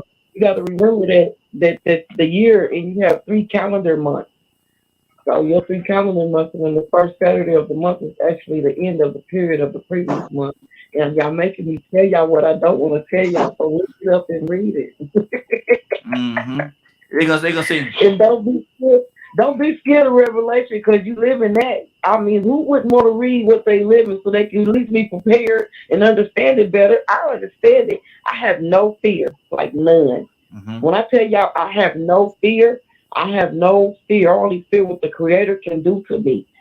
And I know if I do what I'm supposed to do and stay obedient, He ain't going to do nothing to me. Okay. I looked it up. It says second period, Miss Cooper's class. What's going on? We had a transitional year, y'all. So keep reading it. Keep on reading it. It says second period, Miss Cooper class. You sit next to Jennifer. No, we did not. Rico, what's going on at 3:00 today, sir? I'm gonna tell people what's going on, but first I'm gonna clear something up, man, because we had a little discrepancy, and I see where it came from. With the going back and forth about the definition of assassination, and Charles was right, and Leonard came in the chat and agreed. The definition, when you get into semantics, the definition of assassination doesn't fit or qualify for George Floyd, but I think the two things that they do have in common is that they were executed. And I find myself sometimes using words that somehow relate, but they're not completely related. And I think that's what happened then is we watched an execution live. and I agree Martin with Luther that. King was executed too. So I think we really mean he was executed when some of us are saying that George Floyd was assassinated. We really mean he was executed. So I think that's what it is, and I think we can leave at peace knowing that it's good that we can agree sometime. Even Charles agreed with Biden, even though he didn't want to, man. He didn't want to, but he was like, dang it. Look, I hope ain't nobody watching right now. Oh, I don't care who. Hey, you know, I know, Charles. Hey, but you're right. See, but when you go ahead, I'm sorry, brother. But I mean, it's just good to see, you know, that it's good to see that sometimes we might not agree or like a person's position, but when they speak the truth, they speak the truth. Yeah, absolutely. And so sometimes when it's right, Raheem, can I say something before? Yes. Go ahead, Rico. You have to go along with right. When he's done. You have to go along with right and truth, regardless of what mouth it came from. True. You know, I'm not a Bible thumper, but I think even there were certain verses that I've heard y'all refer to, the scriptures that mention the truth coming from an ass. True. So it's coming a donkey though. And with that being said, even though I know some people got to say that after this, I'm gonna go ahead and get that out the way. If you missed today's broadcast and would like to see it in its entirety, you can tune in at 3 p.m. Eastern Standard Time on www.dkmmediagroup.com. Good deal. Cassandra? Okay, so when I said assassinate, they did assassinate his character. That means to destroy or to hurt or to do someone, to speak wrongly of someone. So he was assassinated. There's more than one definition of the word assassinate. I know what it means when it's talked about murdering someone prominent for political reasons or whatever. That is not the only definition for assassinate. The other is to destroy or to hurt someone's character through your words. And that's exactly what has been done to George Floyd. So I just wanted to say that. So that's what I meant when I said assassinate, and that's what I stand on. Okay, good deal. I want to do this right here though, y'all, because we're gonna get out of here. Because if we stay, it's gonna be 12:30. We're gonna still be going at it. But my thing, I want everybody, if you get an opportunity, Cassandra, I'm taking the liberty right now, and I hope you don't mind. If everybody between now and tomorrow morning, if you get an opportunity, say a prayer for our sister. She's actually having our surgery tomorrow. So make sure if y'all get an opportunity, say a prayer for our sister. And as a matter of fact, Kay, I want you to pray us out and add a prayer for Cassandra because she's having surgery tomorrow. Can you add it in our closing prayer? Okay? Sure. Good deal. Pray us out. Father God, we come to you. Father God, we come to you with our heads and humble ones, Father God. Father, we come to you with thanks, Father God. We thank you for another broadcast, Father God. We thank you for our listeners, Father God. Father God, we ask you to keep each and every last one of us, Father God. Father God, we ask you to look in on Cassandra, Father God, and we ask you to just go in there with your surgeon, Father God, and let everything just come out according to you, Father God. Father God, we know that you can do anything but fail us, Father God, and we know that you got our sister Cassandra, Father God, and we thank you in advance for a fast, speedy recovery, Father God. We love you, we give you praise.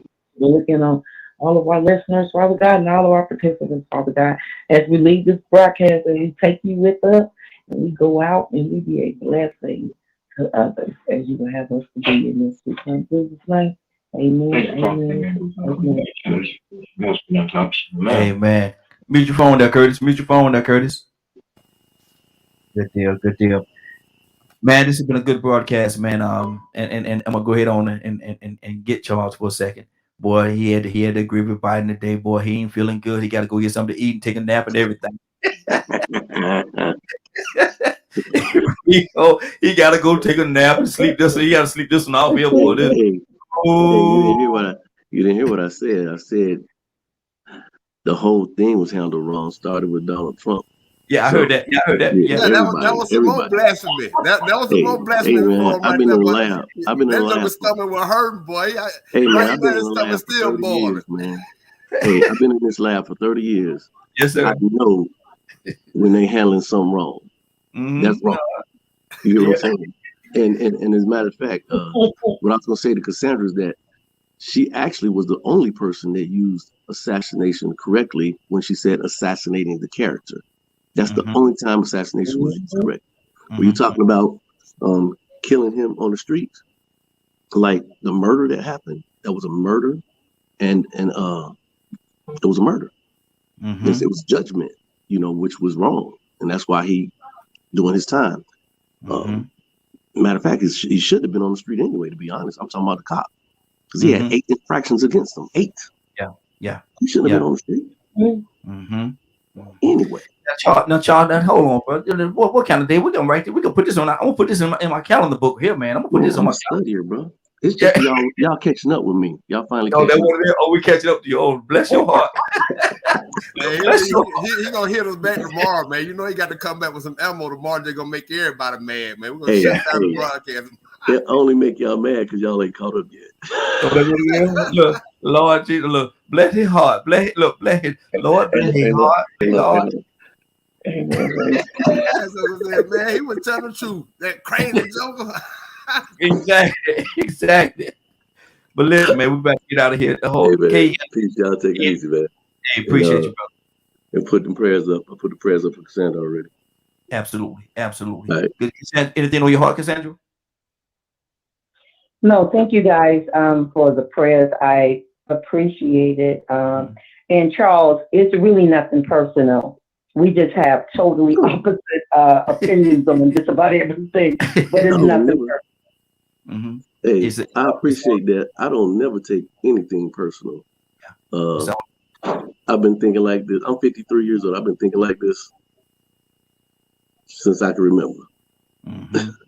I thank all of y'all for giving us better clarity on how to use assassination instead of giving us homework like Katie. I'm too old for all that. You coming to tell me this. I didn't know it already. You should have just gone and told me. You got to go research it. We so mad about that homework. Exactly. Don't y'all take it personal, but please, kingdom. Lord. But listen, man, we about to get out of here, man. This has been a great broadcast. Hey, love y'all. And one thing about the Morning Glow and DKM Media Group, man, we all family. We love each other. We respect each other. Do we always agree? Absolutely not. And that's what family do. Family ain't always agree, but family will never stop loving each other, and that's what we do. It is now 10:20. Also, look, Raheem. Also, y'all. Lord, no, I just, KK, no. For real, I want y'all to look to see because now we got a follow-up assignment. This year, we're repeating a year, and I don't want to tell y'all what year we repeat, but 2022, we're repeating a year. Homework, okay? We good. I appreciate it, man.